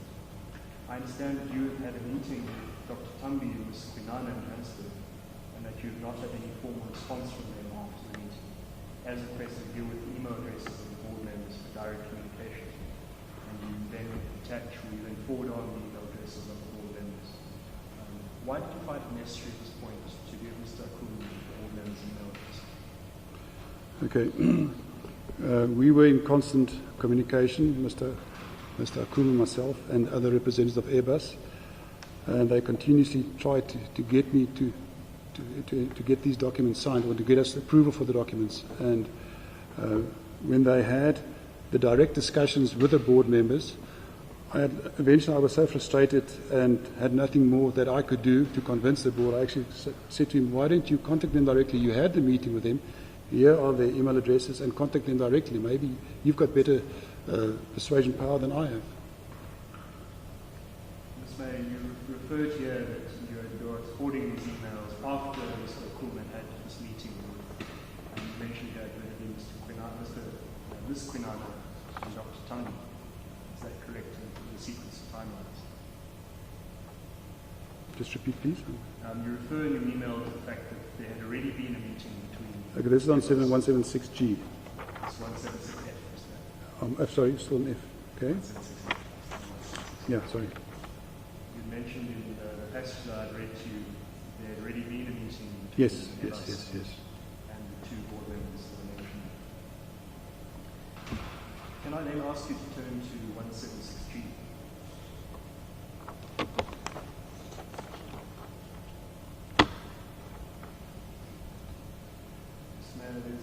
We'll shortly take a tea adjournment. I'd like to ask you to again read out this email, and then we'll ask you to comment on this email after the tea break.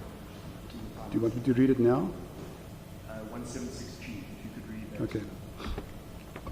So, dear board, I have engaged with Airbus over the weekend, and they have informed me that following their meeting with Dr. Tambi and Ms. Kwinana on Thursday, they had hoped to get a response by the board by Friday, which was the latest possible date to activate the A330 production order and cancel the A320 order.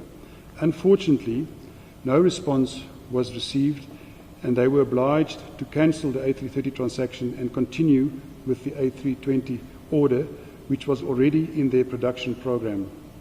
I received the following SMS message from Mr. Hari Akum from Airbus, and I quote the message that I received from Mr. Akum. Quote, "Hi Wolf, no feedback from Dudu or board members. We will send a default notice next week for the outstanding A320 PDPs. Sorry, regards, Heidi," in the quote.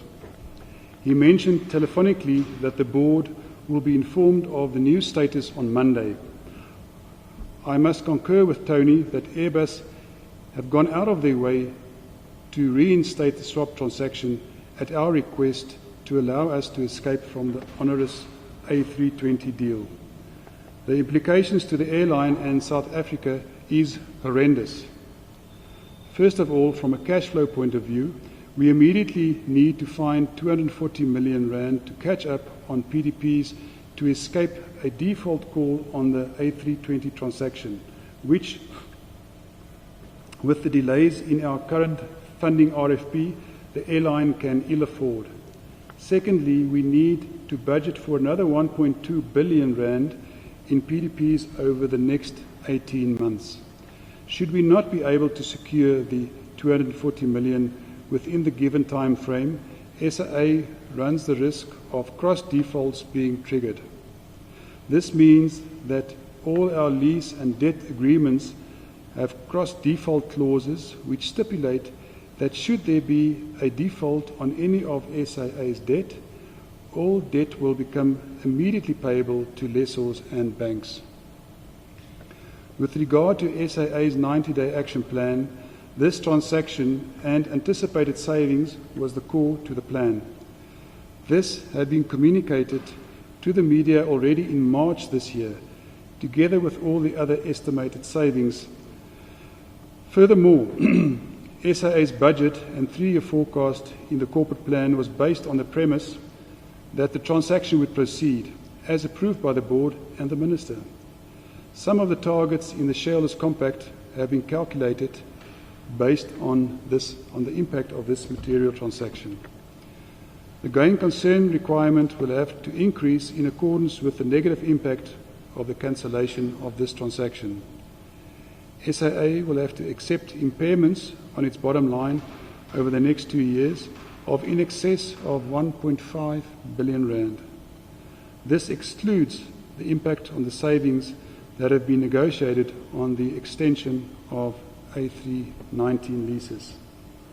I trust that I have fully conveyed the consequences of the cancellation of the swap transaction to the board. All numbers quoted above were articulated in the board submissions and subsequent correspondence to the board. Best regards. Maybe it's now 11:15.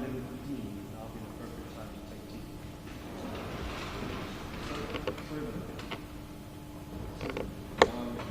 One point I forgot to mention is that when I didn't object, we had a discussion on the standard to the effect that I wouldn't be expected to cross-examine the witness to get my preparation has been.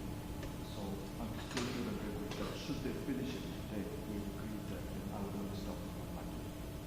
Well, that's between you and the standard which you form in due course. My only role is to full time and productive responsibility. All right.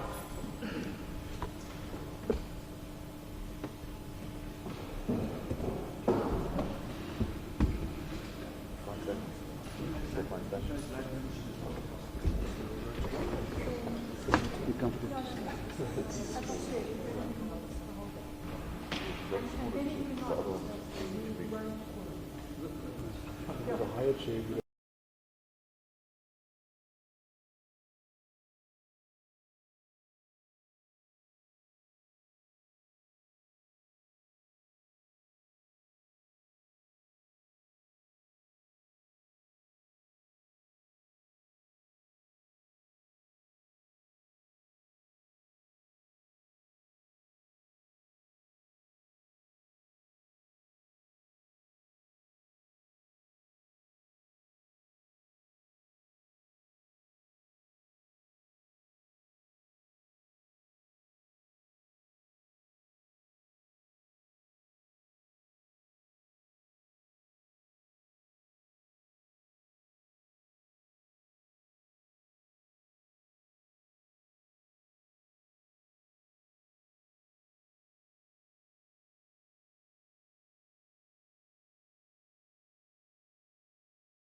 Mr. Mayor, before the tea adjournment, you had been reading out your email to the rest of the board members on Sunday 27th September 2015.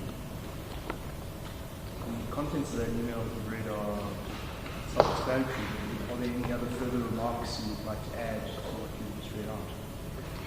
No, I think I've expressed what I wanted to express in the email. Mr. Mayor, that was on Sunday 27th September 2015. I'd like to now take you to a document at page 177 of the Airbus funding, still the same volume. 177. 177.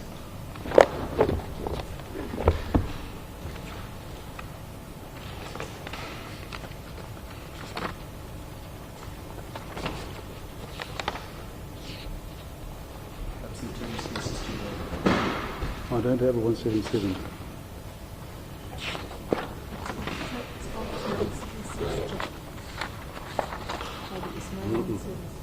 That's one document.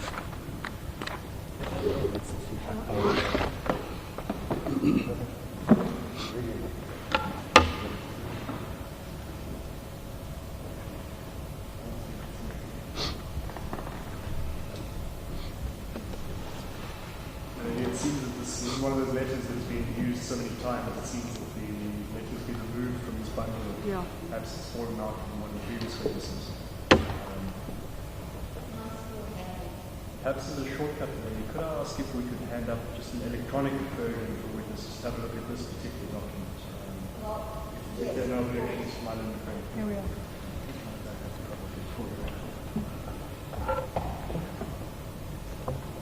We have an electronic version.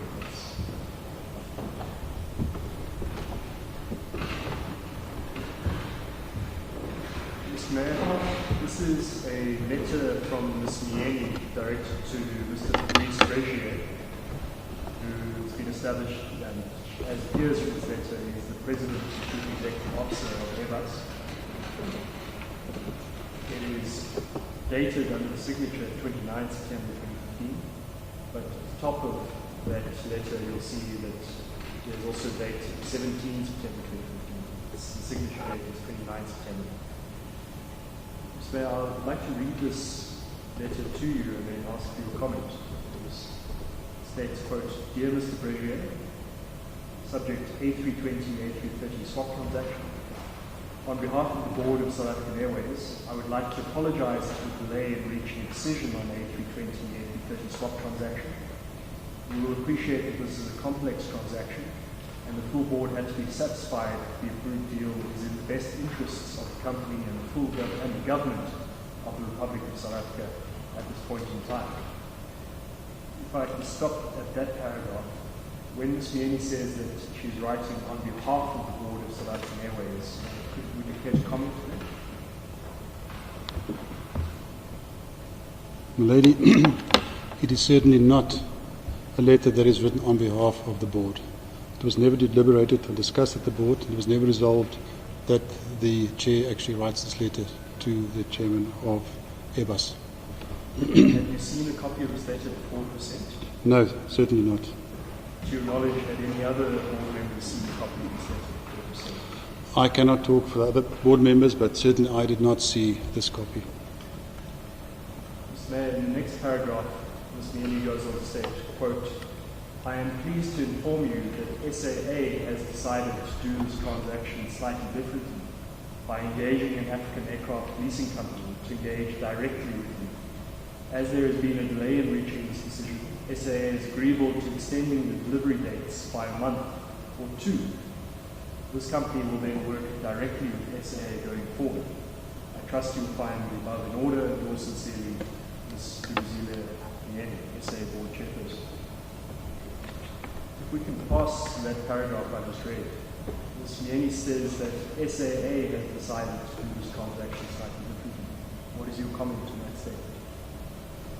Milady, there was no such decision by SAA. I assume she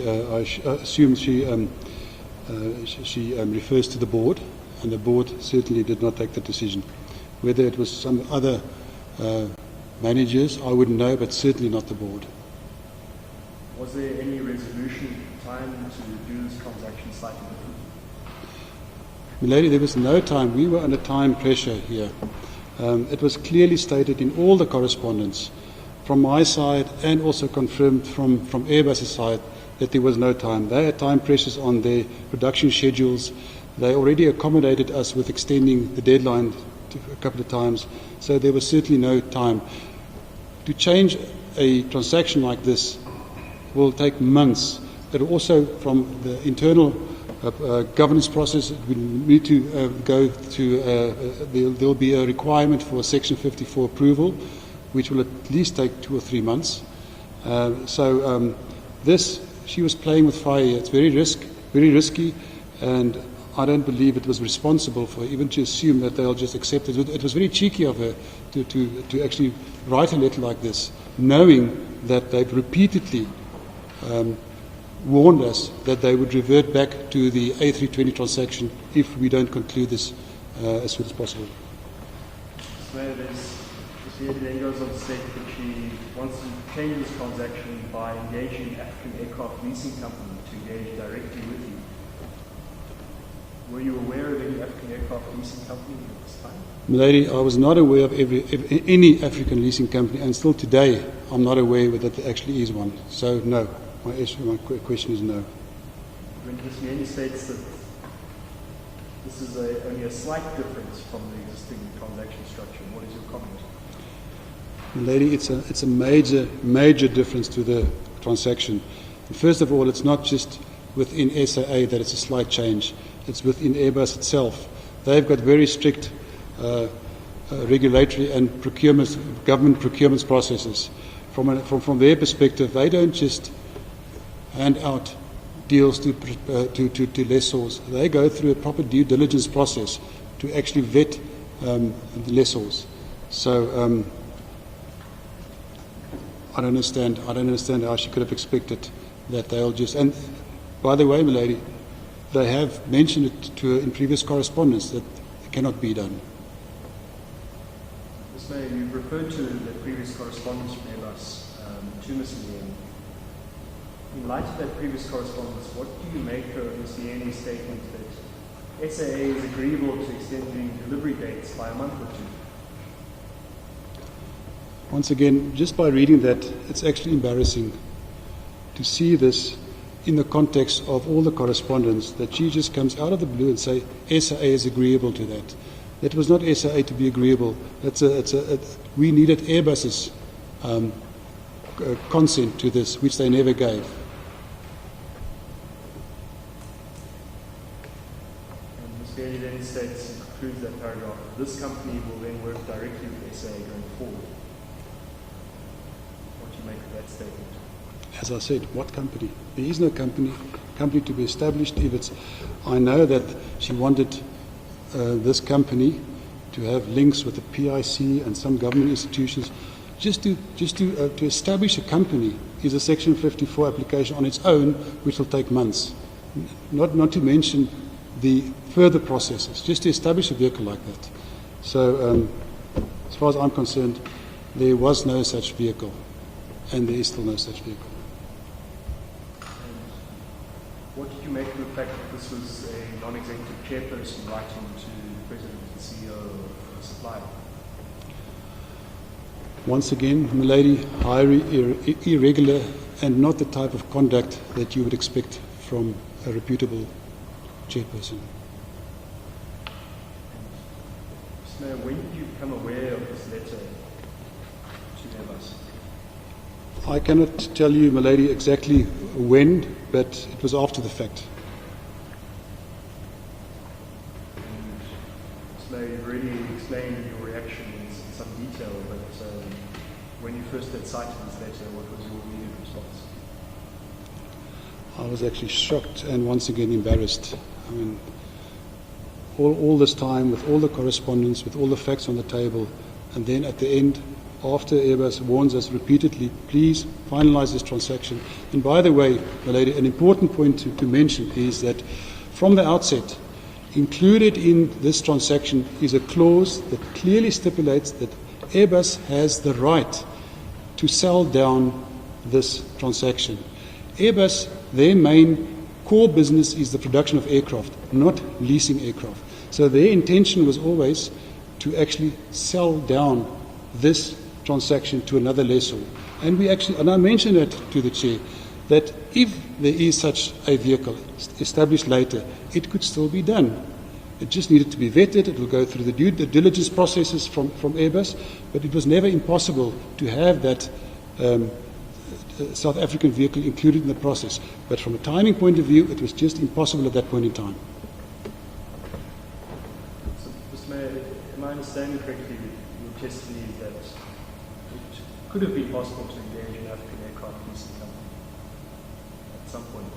At some point, yes, it could have been possible at some point, but after the transaction was concluded, which simply meant that it would have been transferred from Airbus to the South African leasing vehicle with all the perceived benefits that could have been there.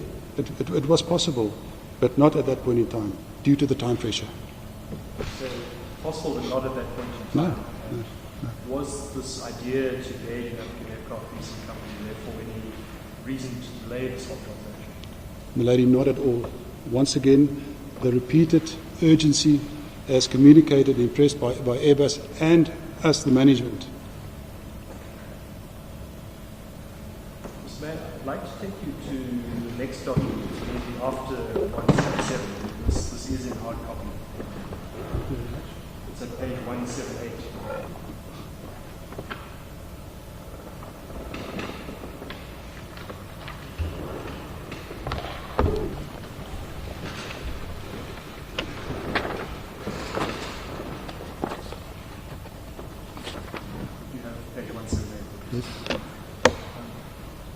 Again, this is a document that has been considered in some detail already, so we won't need to go through too much depth, but there are some points that would be useful to have your input.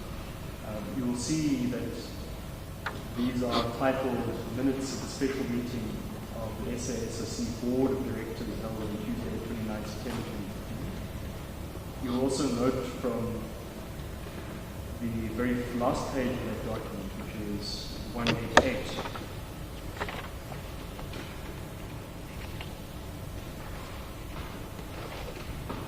the document we have here is an unsigned version, indicating that these are draft minutes, not finalized. Again, do you recall this meeting of 28 and 29 September 2015? Yes, milady, I do recall that meeting. What happened at this meeting? Lady, this was not a board meeting or a special board meeting as such. It was a meeting with some board members with management, and certainly not a normal or special constituted board meeting. I see from page 178 that you were in attendance together with Ms. Kwinana and Ms. Myeni as the three of the board members. And there's then a long list of management executives who were present. Could you give us some indication of how this meeting came about and whose insistence? It was called for by the chair, milady, on her insistence. What agendas or items or submissions were circulated? I don't recall receiving an agenda, a formal agenda, and certainly not an agenda where we had any input in. Ms. Mayor, your page down to page 180.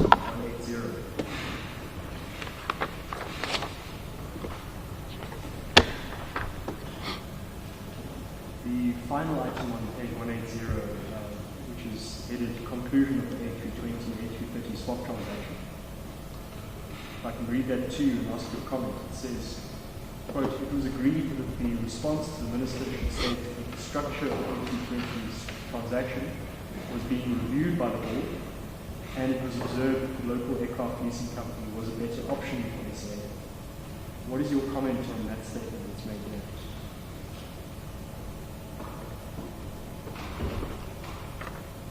It is not true.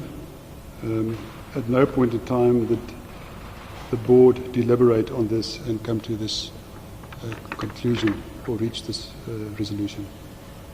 To your knowledge, was there mention made at this meeting about the A320 swap transaction? There was mention about this. She actually also did mention the possibility of a leasing vehicle, but she specifically said she didn't want to divulge any information on it, as there were too many people leaking information to the press. So who is she? The chair. The chairperson? Yeah, Ms. Myeni. You say she mentioned this. In what context? How did she mention this leasing vehicle? I cannot specifically recall. It's a long time ago, but I do recall mentioning the possibility of a South African leasing vehicle, but also specifically saying not divulging any further information because of possible leakages to the press. Not divulging any further information because leakages to the press. And what further details were provided? No further details were provided. Mr. Mayor, then over the page 181, you can see halfway down the page is an item headed Local Aircraft Leasing Company. Do you see that? And these draft minutes state the board requested management to direct members to individuals or institutions which could unlock opportunities for SAA. What is your comment on that statement? The board requested management. Once again, milady, I cannot recall that the board requested management, especially not at a formal board meeting. There was talk. There were requests I'm aware that there were requests via the head of legal, which eventually we'll probably get to that, but there was a request for me to assist with a submission in this regard, but I don't recall there was a specific request by the board, not by the board. It was Ms. Myeni's wish, not the board as such.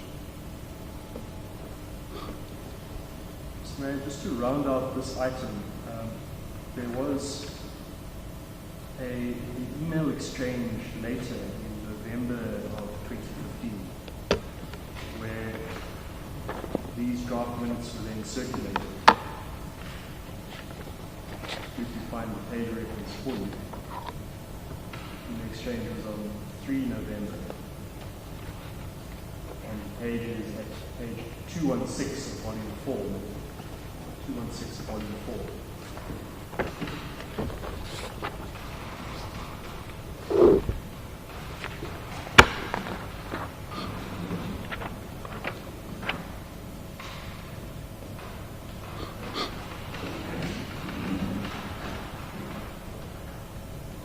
Mayor, you'll see that at the bottom of page 216, there is an email from Ms. Mabane Makake.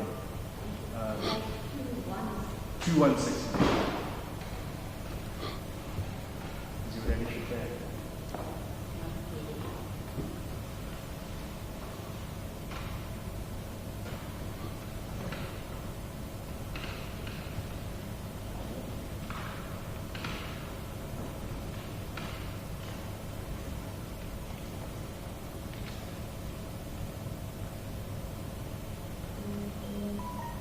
Mayor, you'll see at the bottom of page 216, there is a reference, there's an email from Ms. Mabane Makake, and the subject line is draft special board minutes, and this email is dated 3 November 2015. Ms. Makake says, "Dear board members, kindly find attached for your review the draft board minutes of the special meeting held on 29 September 2015. May we please have your comments by Monday, 9 November 2015. We apologize for delaying the late circulation of minutes." And you will see immediately above that email there is a response from Mr. Sylvain Bosque to Mr. Biwe Soga, who you also heard was the head of legal at the time. If I can read Mr. Bosque's comments to you and ask for your remarks. Mr. Bosque says, "Dear Biwe, this was not, in my view, a properly constituted board meeting. 2 out of 5 directors were missing, 2 out of 4 non-exec directors. There was no agenda. The chair rejected the one we proposed. There was no vote on any of the discussions. No document was prepared or submitted for consideration. I believe that we should qualify it as meeting with board members, but not a board meeting. It is of utmost importance that proper governance is followed and enforced at all times. Can you please liaise with board and ensure that COSEC make the appropriate changes to reflect the true nature of discussions? I am also going to review the actual notes now. Mr. Mayor, what was your impression of Mr. Bosk's objections here? Milady, I fully concurred with Mr. Bosk's observations.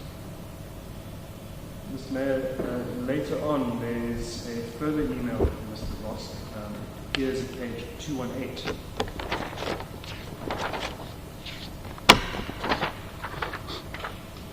And this is also dated 3 November 2015, but it's now at 6:14 p.m., so after Mr. Bosk had sent the first email. And presumably this is now after Mr. Bosk had gone and reviewed his own notes, as he'd indicated in his previous email. He states that this was a management discussion with the board, bottom of page 218. 219, he says that on the second day, presumably the 29th of September, only 2 non-executive directors were present. Only the chair spoke, so every time we see the sentence, the board concludes, or similar in the report, it should be replaced by the chairperson indicated. It was a monologue and there were no formal agreements. What is your comment on Mr. Bosk's statement? Once again, Milady, I fully concur with his comments. Mr. Bosk then goes on to state in the next paragraph, quote, none of the discussions held on that day can be seen as binding and as a result of the board applying its mind, as there is no quorum, no submission, no resolution prepared, and no vote. Informal meetings can't be considered properly constituted board meetings. What is your comment on that? Milady, once again, I concur with this observation. If you please turn to page 220, the email continues.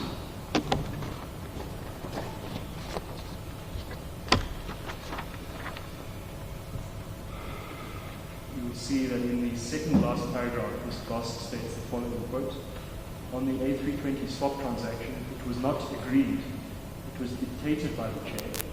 No agreement could be made, as no one knows about the nature of the review.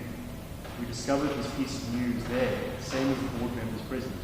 The chair actually indicated she could not give more details because she did not want it to be leaked to the press. There can be no agreement in something that was not disclosed in the quote. What's your comment, Mr. Mayor? Lady, once again, I have to concur with this observation. Mr. Mayor, this was now the 3rd of November 2015. You previously testified in your introductory remarks that you left SAA on the 12th of November. To your knowledge, in your time, the remaining time you had at SAA between 3 November and 12 November, were these draft minutes ever confirmed by the board? Milady, no, they were never confirmed by the board. At least not while I was in attendance.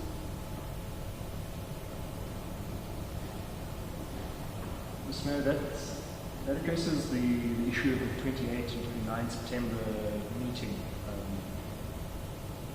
I'd like to take you back again. We dealt with some correspondence on 3 November pertaining to that. But if we could go back in the timeline to the 1st of October, there is a document which appears in volume 3, page 196F. I'll ask you to please turn to 196F.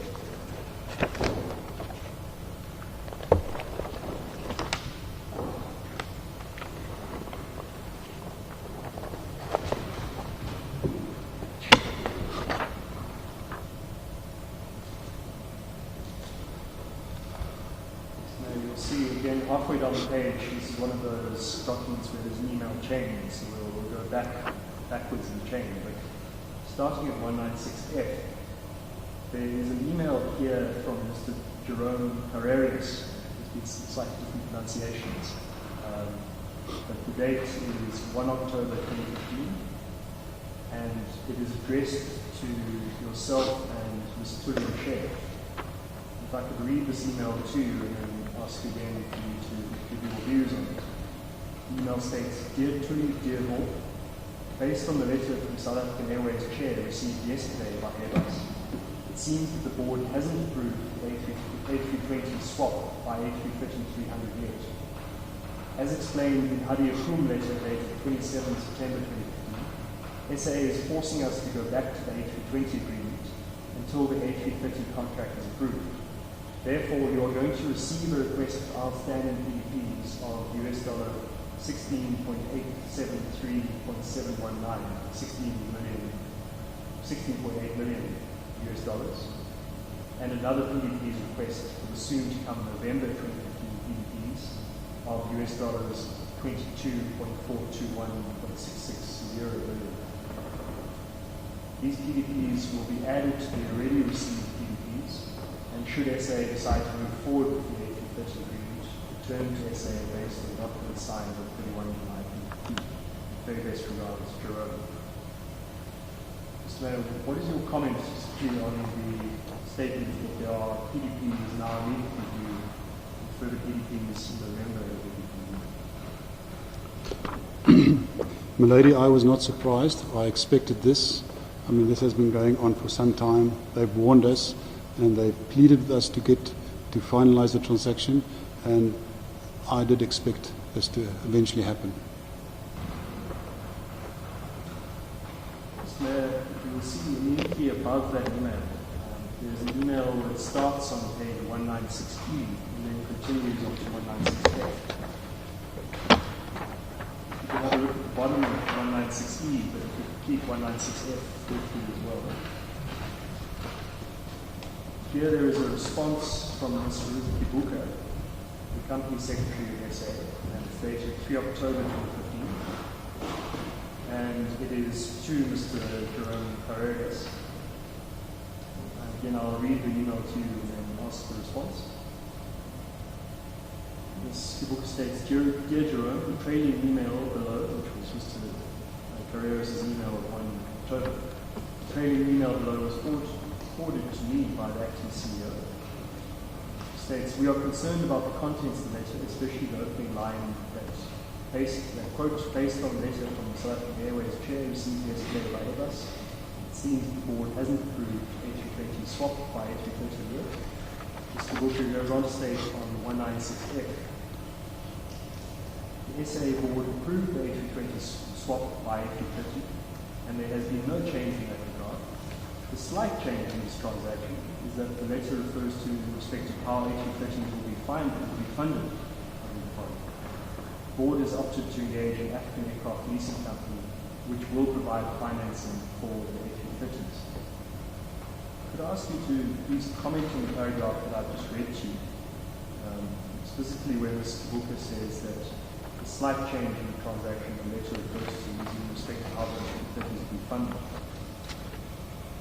Well, lady, first of all, before I respond to that, I must once again point out a letter to a supplier from the company secretary. I've never seen that. It's highly irregular.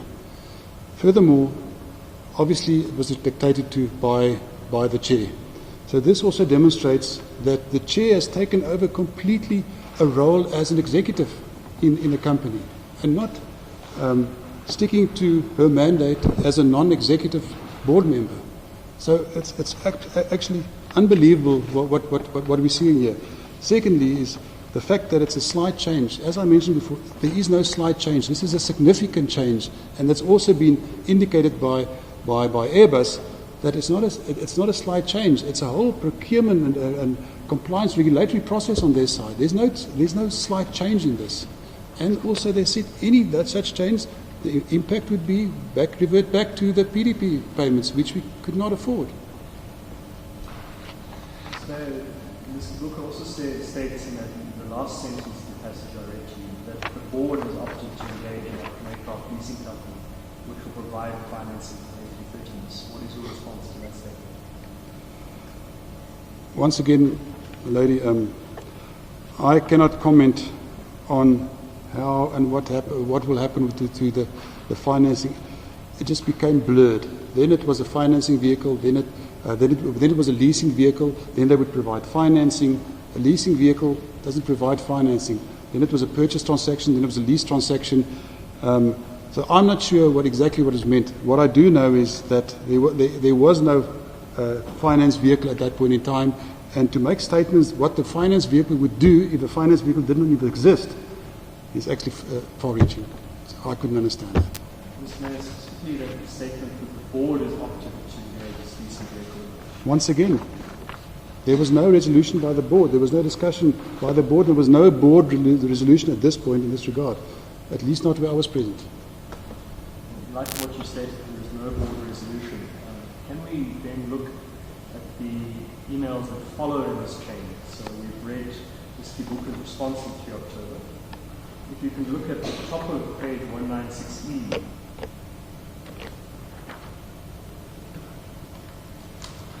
you'll see that there's an email there from Mr. Precarious, dated 5 October. It says, "Dear Ruth, I hope that this email finds you well. Norton Rose SA law firm is waiting for SAA board resolution covering the transaction and signatories to issue a legal opinion to put A330 agreements in force. Please check with Ursula in copy what is missed or what needs to be done. Without this legal opinion, the A330 contract remains valid and SAA obligations are not to be fulfilled. A320's PDP is due to be paid." So do you know what opinion is being referred to here? Lady, I was not involved in any of these discussions, so I cannot comment on that. So if you then look at the next email in the chain, which is at the bottom of 196D.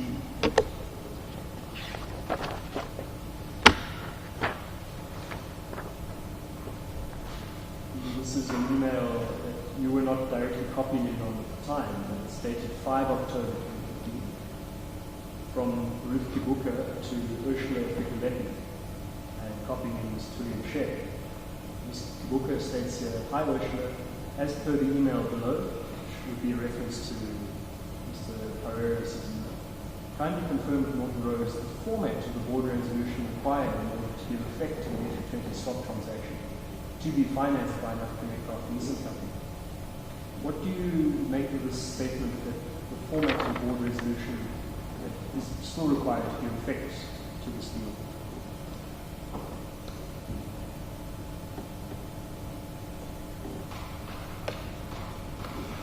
I really cannot comment on this. I was not part of the process. What format they mean, I don't know. If it just means a normal format and as a type of a submission to the board, I can understand that. But otherwise, I'm not sure what's being referred to. The presentation, the format to the board, I don't know. So we'll come to an email where you are in need copy of, but I'd like to just take you to the next email and change above that one I just read to you. 196D, in the middle of the page, Mr. Ficoletti responds to Ms. Kibuka saying, "Dear Ruth, we will need more details on the aircraft leasing company and the proposed finance transaction, as the transaction does not anticipate the involvement of such company. I propose scheduling a telephone with Norton Rose where you can provide all of the relevant information and details so that we can address the issue and get Norton Rose advice on that." Mr. Mayor, again, you weren't copied at this time in this email, but what did you make of the statement from Ms. Ficoletti that we will need more details on that aircraft leasing company? Well, obviously, Lady, the chair engaged with her. She must have given some instructions on that, but I've got no idea what was actually requested or what specific was requested. The whole African leasing vehicle was a vague concept to all of us, and as you can see, I was not involved in it, so I really cannot comment on what is being meant by this, or what the intention of this is. So we can then turn to page 196C, which is one of the documents back to the latest emails in the chain.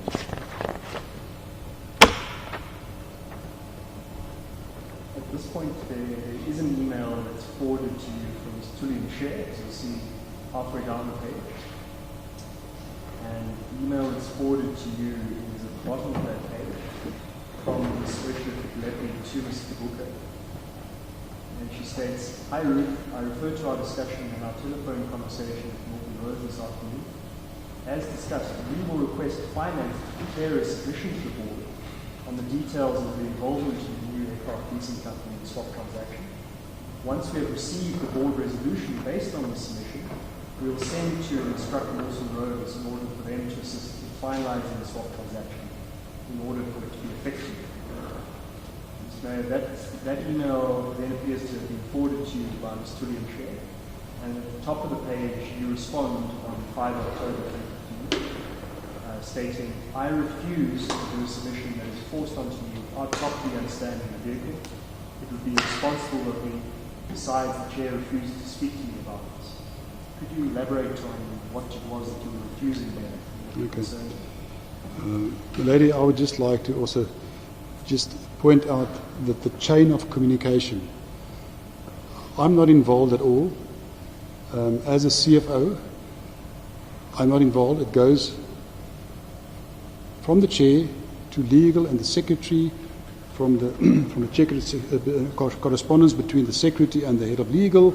Then it goes to the acting CEO, which just forwards it to me, and then I'm supposed to respond on an instruction. That's not how I see how communication should work between board members. I would have expected the chair to engage with me directly so we can have a constructive discussion and I would understand exactly what is being meant. That's why I said here, I refused to do a submission because I didn't understand what's in the vehicle. It's as simple as that.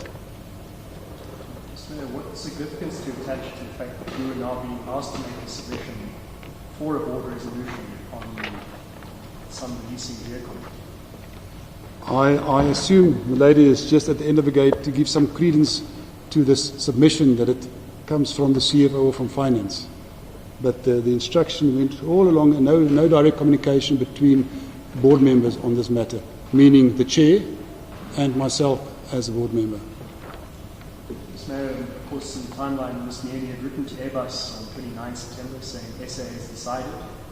On 5 October, you are now being asked to make a submission for a potential board resolution. What do you attach to that timeline of events? Just repeat, please. Ms. Myeni had written to Airbus on 29 September, stating that SA has decided to delay the aircraft leasing company.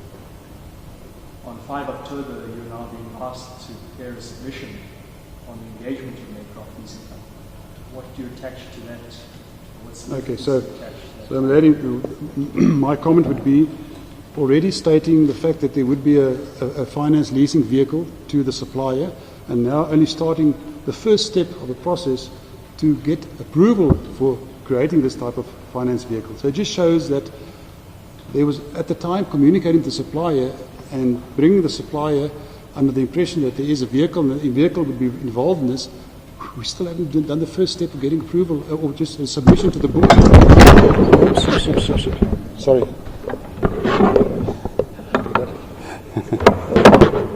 Apologies.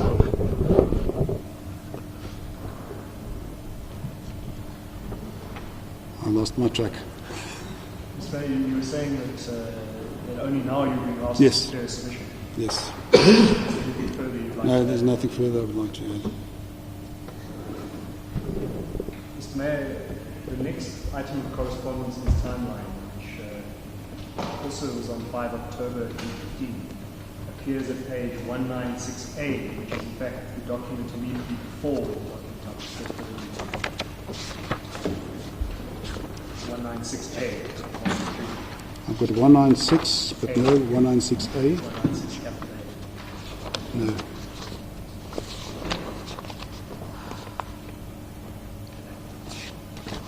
Maybe it's at the end, I don't know. You were looking at 196C, and Yes. 196A is immediately before 196C. Yeah, no. I understand the sequence, but it's not here. 195, 196, 196. And 196A and B is not included here. The lady will have to again have to hand up an electronic copy of that document.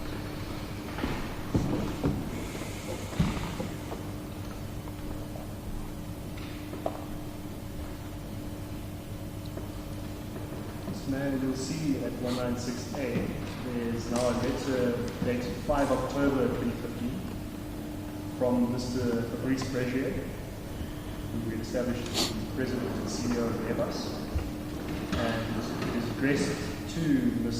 Dudu Myeni.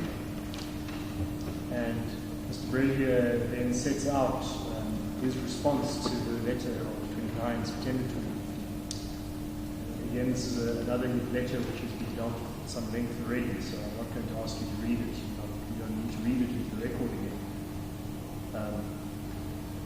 Mr. Brazier, I will draw your attention to the third paragraph of that letter, where Mr. Brazier states that in the last sentence of the third paragraph, that a sell down to a specific lessor was never part of the agreement between Airbus and SAA. Therefore, it cannot be entertained at such late stage as a condition to this transaction, which would severely compromise Airbus's ethics and compliance guidelines. We previously testified about the fact that Airbus had its own internal procedures. Would you like to comment further on that statement that's made by Mr. Brazier?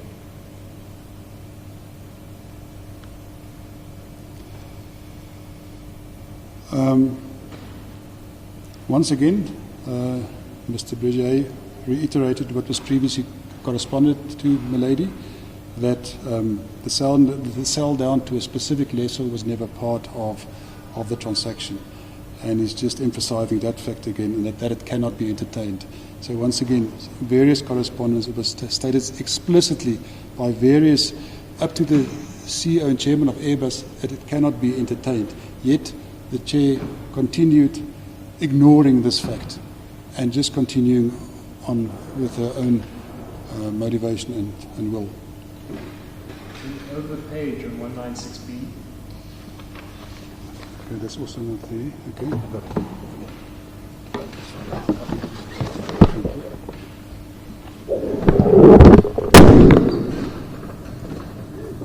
I apologize, lady.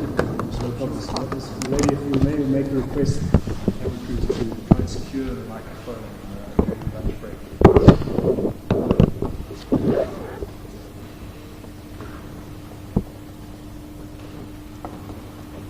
So you see at the top of page 196B, I'll just read this passage to you and ask you to comment again. Mr. Brazier states, quote, "You also mentioned a delay in delivery. Please note that Airbus has very tight industrial constraints, and as a result, delaying delivery is not a simple matter. Airbus has informed SAA on multiple occasions of the urgency to conclude this transaction due to the industrial planning requirement. Without immediate closure, Airbus will be forced to take appropriate actions in order to preserve its rights." Looking at that last sentence, how did you interpret Mr. Brazier's statement that Airbus will be forced to take appropriate actions in order to preserve its rights? I see it as a veiled threat. It's actually a warning to SAA Milady that if SAA doesn't come to a speedy conclusion, that they'll revert back to the original transaction and they'll enforce their rights, which means not only PDPs will become payable, but also the possibility of damages that they would claim from SAA. Mr. Brazier then concludes in the last paragraph to say, "I look forward to hearing of the successful, speedy conclusion of this shortly with my team and to the continuing strong relationship between SAA and Airbus." So, could you comment on the relationship between SAA and Airbus at this point, 5 October 2015? I think the relationship has become strained at this point in time. Airbus did everything in their power to accommodate us. They have extended. We had strong discussions, and most of the time they conceded to what we wanted. So we had a very good relationship, but the relationship has become strained at this point in time because they were frustrated, and it was very apparent from our communications, even on telephone communications, where they continually, on a daily basis, asking what's happening. And apart from the embarrassment on my side of the table, I could feel that they're becoming very, very frustrated with SAA. What was the significance or importance of the relationship with Airbus to SAA at the time? Well, as you can see, first of all, we approached them to change the transaction. They favourably considered our response. Then we came with some more demands. Before we signed the final documents, I actually went back to them on a final attempt to see if we can secure more benefits. They conceded. I got about $32 million in additional benefits on technical terms to the value of $32 million. So the relationship, you have to have a good relationship with your suppliers. It's critically important, because then you've got a basis to negotiate and you've got leverage. But if you have a strained relationship, they'll just go straight to the word of the document and they'll apply it. Here you can see, because of the good relationship, they kept on bending the rules on their side and trying to accommodate us. Mr. Mayor, this letter from Mr. Bregier was then forwarded to the board. We've seen correspondence, and I'm going to take you to that now. We will address the response from the board members. Could I ask you to please turn to volume 3, pages 191 to 194, which is several pages before the document you were reading. 191 to 194.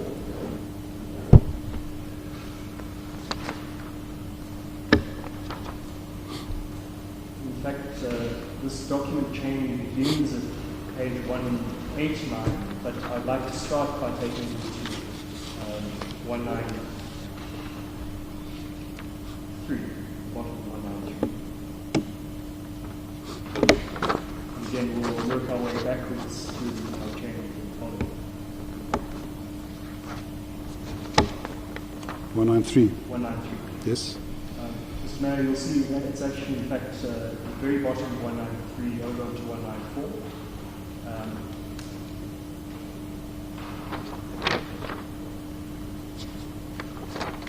There is a letter from Mr. Bregier of 5 October is forwarded to the chairperson, Ms. Myeni. Yes. Dear Chair, please find the letter attached to your attention. You'll then see on 193 that Ms. Myeni then forwards that letter onto Ms. Yaki Kunana and Mr. John Tambi. I note here that at this point, you, Mr. Dixon, were not copied as well. What significance can you attach to that? Milady, it was very clear at that point in time that it seemed to us that they had a different agenda. Myself and Mr. Dixon were in favour of executing this transaction as soon as possible due to the time pressures, and it was basically a situation where the three directors, Ms. Myeni, Ms. Kwanana and Dr. Tambi, basically sided against us, and that's why I think we were not included in the correspondence. Mr. Mayor, if you then will turn to keep hold of 193. At the top of 193, you'll see there's an email that actually begins on 192, bottom of 192.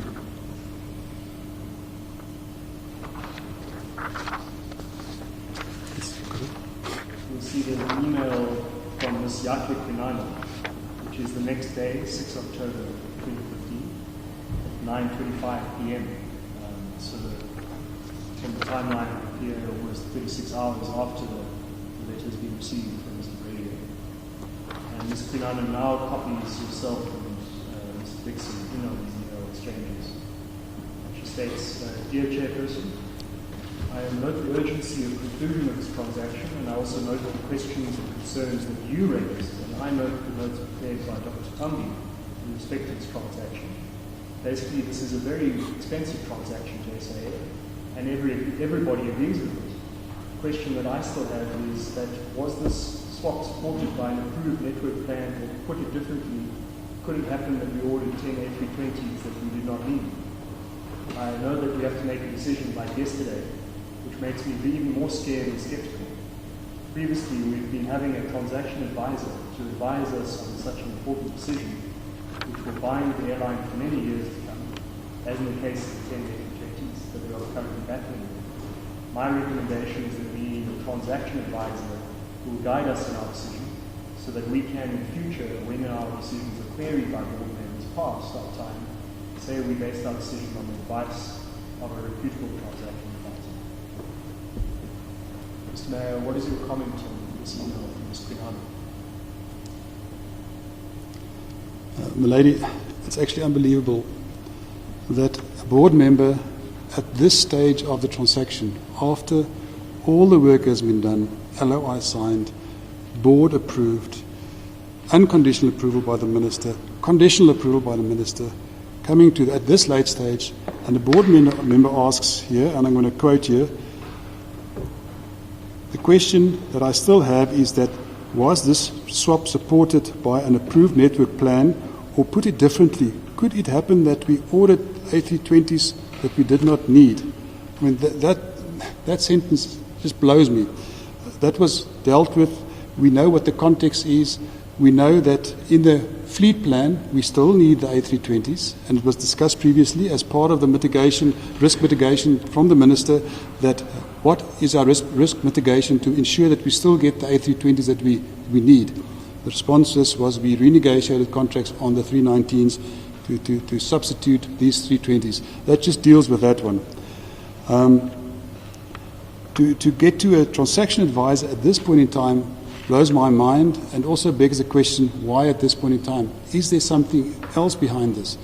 Because we have had at least 4 different transaction advisors involved in this whole process. We had a whole team of people involved in this process. We made submissions. The minister's team, a very astute team, which are very, very strong, with very strong financial background, looked at this and eventually approved it. Now, at this point in time, a board member comes and asks for a transaction advisor to come and advise the board on this. It blows my mind, Milady. I'm sorry, but it's... Mr. Mayor, you made mention here that there being 4 transaction advisors. In fact, there's correspondence which is linked with the statement you just made.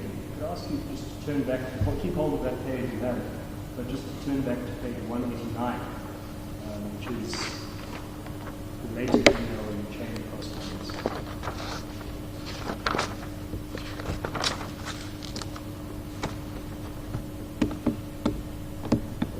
This is an email from Mr. Sylvain Bosk directly to you on the 8th of October, with reference to some other correspondence which we'll deal with now. But Mr. Bosk says to you, you could also specify that at least 4 transaction advisors have already been consulted on this deal. 2, Aero Gestion and Avico on the deal value and lease terms, working for management. 1, Deloitte advising MT, which I assume is National Treasury. National Treasury, that's correct. And plus the legal advisor that works for us on this. This is beyond embarrassment. Cheers. Are those the transaction advisors that you were referring to previously? Yes, my lady, exactly. Mr. Mayor, I'd asked you to keep a hold of page 193. And we'll work our way backwards again. So if you could go from 193 to 192 now. Apologies, 192.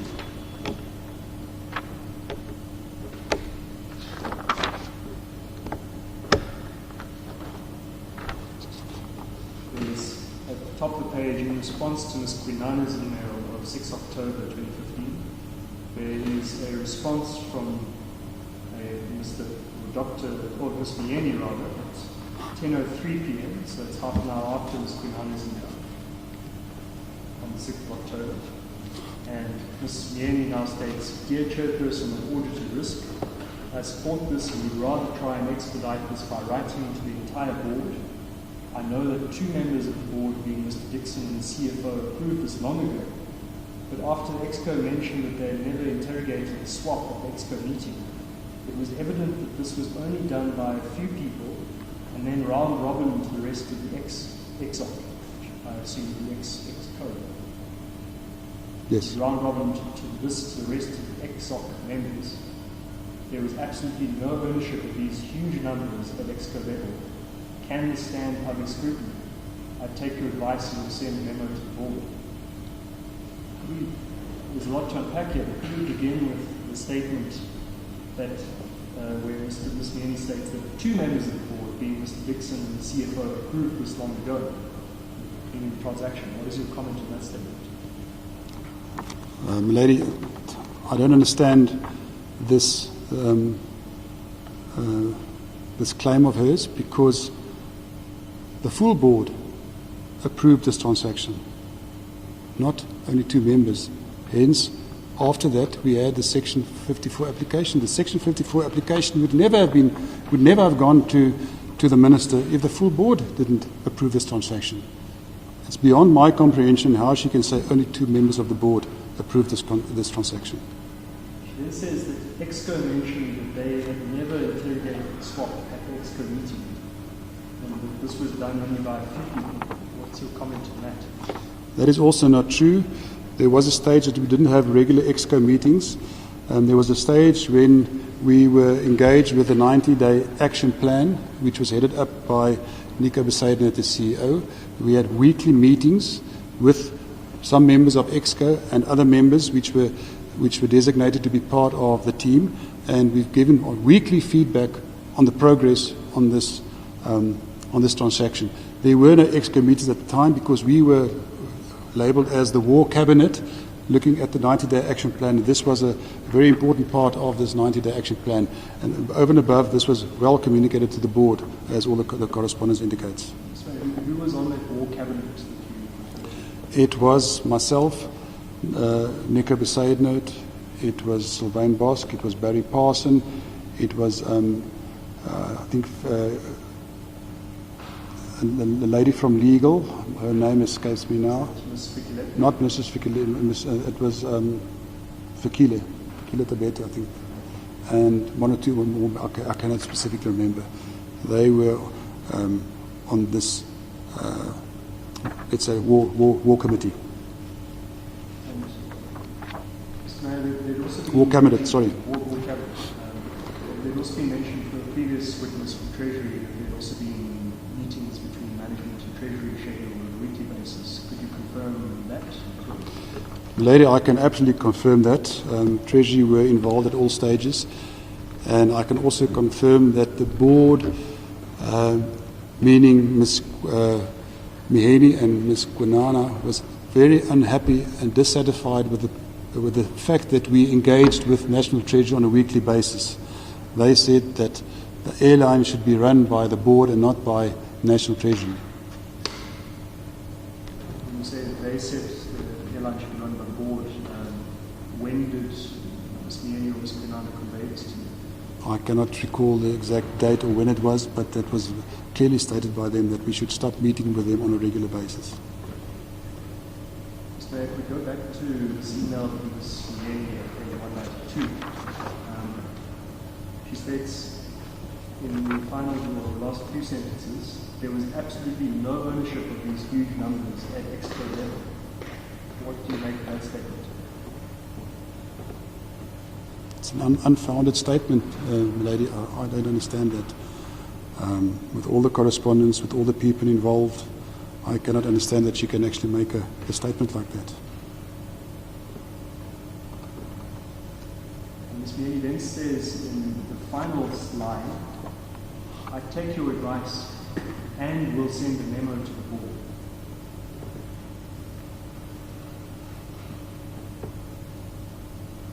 So, Mr. Mayor, I think at this point it would be appropriate to take you to another document. But I would again ask if we keep a finger or hand on this chain of correspondence, 189 to 192. But I'd like to take you to a document that appears in volume 3, page 208 to 210.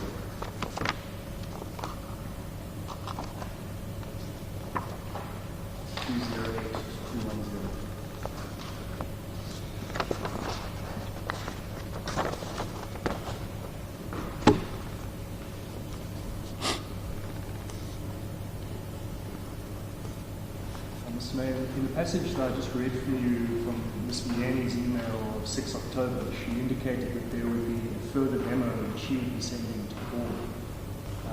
You'll see that from page 208, there is a letter addressed to honourable members of the Board of Directors, SAA.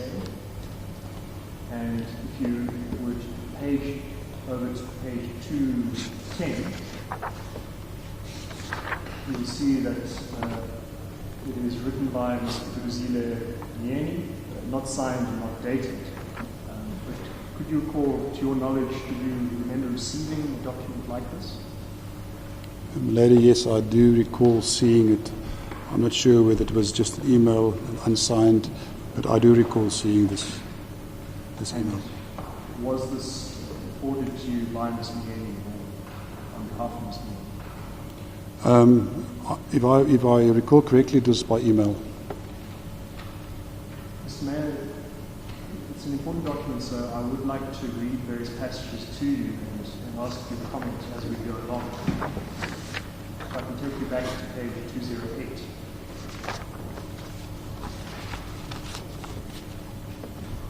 Ms. Myeni states, Honourable Members, subject to A320, A330 swap transaction. Point 1, background. During the past few weeks, there have been numerous discussions and documents circulated regarding the proposed transaction. The board and executives have not been unanimous on the matter, and there are aspects of the transaction that are either not fully understood or not fully supported and properly interrogated by all business units, as we understood clearly on 28 and 29 September sessions. If I can stop there, Mr. Mayor, is that a reference to that draft minute of 28 and 29 September? Yes, my lady, yes. I think you've expressed your comments quite forcefully on that, so we won't need to go back to that issue, nor will we need to address this issue that our board and executives are not unanimous. I think you've also expressed your views on that. If I can read to you the next paragraph, quote, the proposed transaction is at a critical point where the board is required to finalise the matter, which is a huge commitment. In order for the board to be in a position to come to an informed decision, we need to meet and deliberate on the matter finally. Next paragraph, quote, concurrently there has been a development in which a South African third party has indicated that it wishes to make a funding proposal of the swap transaction. This consortium comprises both private and state-controlled financial institutions, i.e. financial institutions, government, and private institutions. The board needs to determine whether this might be in the best interest of SAA and how best we can reduce the costs with the current proposal. If I could stop there. At this time, this period of time, which we'll come to pin down exactly what date it is now, were you aware that there was any South African third party that has indicated it wishes to make a funding proposal? No, my lady, I was not aware. Not at that point in time. Ms. Myeni then goes on the next paragraph to state, quote, Airbus has also requested an urgent meeting with the board to place its position before the board. It also regards the matter as extremely urgent and has requested that we meet this Saturday. Ms. Mayor, we'll come to talk about this meeting with Airbus in some detail, but do you recall the date of the meeting that Ms. Myeni is speaking about this Saturday? Yes, my lady, it was on the 10th of October. 10th of October. So would it be correct then to say that this memo or unsigned letter would have been forwarded at some stage before 10th of October? Yes.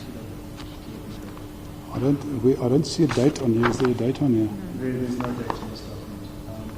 But just by virtue of this, it seems I would agree with you. Mr. Mayor, in the next paragraph, Ms. Myeni then states that the board has had the benefit of our own internal analysis and recommendation, and we are now being asked to consider an external alternative funder's proposal and also received a delegation from Airbus. These are likely to provide differing opinions of what is in the best interests of SAA. If I could stop there again, I apologise for belabouring the point, but had the board been asked to consider an external alternative funder's proposal at this stage? Well, lady, not that I'm aware of. As CFO, would you have expected to have been aware of such a proposal? Absolutely, I would expect it, my lady, definitely. Ms. Myeni then goes on to state in the next paragraph, quote, Ms. Kwinana circulated a proposal earlier this week that we mandate a transaction advisor to provide an independent opinion of the transaction. If we could stop at that sentence. Mr. Mayor, that reference to a proposal circulated earlier this week. We'd established Ms. Kwinana had sent an email on 6 October, and You'd also indicated that the reference to a meeting with Airbus this Saturday was to 10 October. That's correct. So without putting words in your mouth, would it be correct to say that we're somewhere in this period between 6 and 10 October? Yes, my lady, yes. Ms. Myeni goes on to state in this paragraph, quote, I have reflected on this, and it would make sense that the transaction advisor be included in the meetings referred to above. As I understand the responses to Ms. Kwinana's proposal, there was broad agreement for the engagement of the transaction advisor, as long as the cost was not a material cost to the company, nor be cost beneficial. That can be clearly helpful to SA, as we are now currently relying on one source, being the CFO, and those brought to negotiate these numbers with. If I could stop there. Firstly, the statement that there was broad agreement on Ms. Kwinana's proposal. Could you comment on that? Broad agreement, milady, would probably just mean the two of the non-executives, Ms. Kwinana and Mr. John Tumby. I know for a fact that Mr. Tony Dixon did not support the appointment of a transaction advisor. So I had asked you to keep a finger on 192. We'll go back to some of that. I won't take you there now. Okay. We'll complete this document and then go back to Mr. Dixon's responses in a moment. If we can then proceed from page 209, that's the next paragraph where we ended off. Apologies, before we go on to that paragraph. It's said here in the last sentence of the paragraph I just read to you that SAA is currently relying on one source, being CFO, those brought to negotiate these numbers with. What is your comment on that statement? Malay, I don't understand this statement. I wasn't the only source. There were teams working on it. There were transaction advisors working on it. National Treasury, the National Treasury, the team of the Minister was working on it. There was certainly not one source. It's impossible just to, this is out of context and baseless. Ms. Myeni then goes on to say in the next paragraph, the urgency is largely dictated by circumstances which are outside of the control of the board. How do you respond to that statement? Lady, nothing is outside the control of the board. Everything was within the control of the board. Even the delay and the derailment of the attempted derailment of this transaction is within the control of the board. Ms. Myeni then says in the next paragraph, I have accordingly approached Quartile Capital, whose experience is unparalleled and recommended highly for such transactions. I have considered them as they are perceived to be independent and credible. They have indicated that they are willing and able to advise the board, notwithstanding the short notice.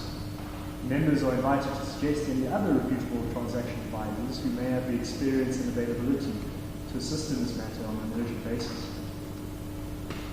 Ms. Mayor, do you have any comments to make on the fact that Ms. Myeni states that she has personally approached potential transaction advisors? Lady, once again, the non-executive chair of the board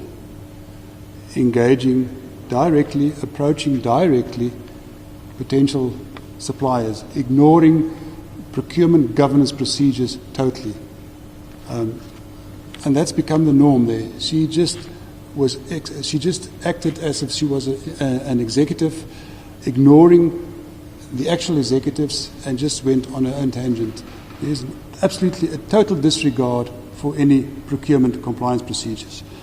The fact that Quartile Capital were recommended because of the unparalleled, what is the word here,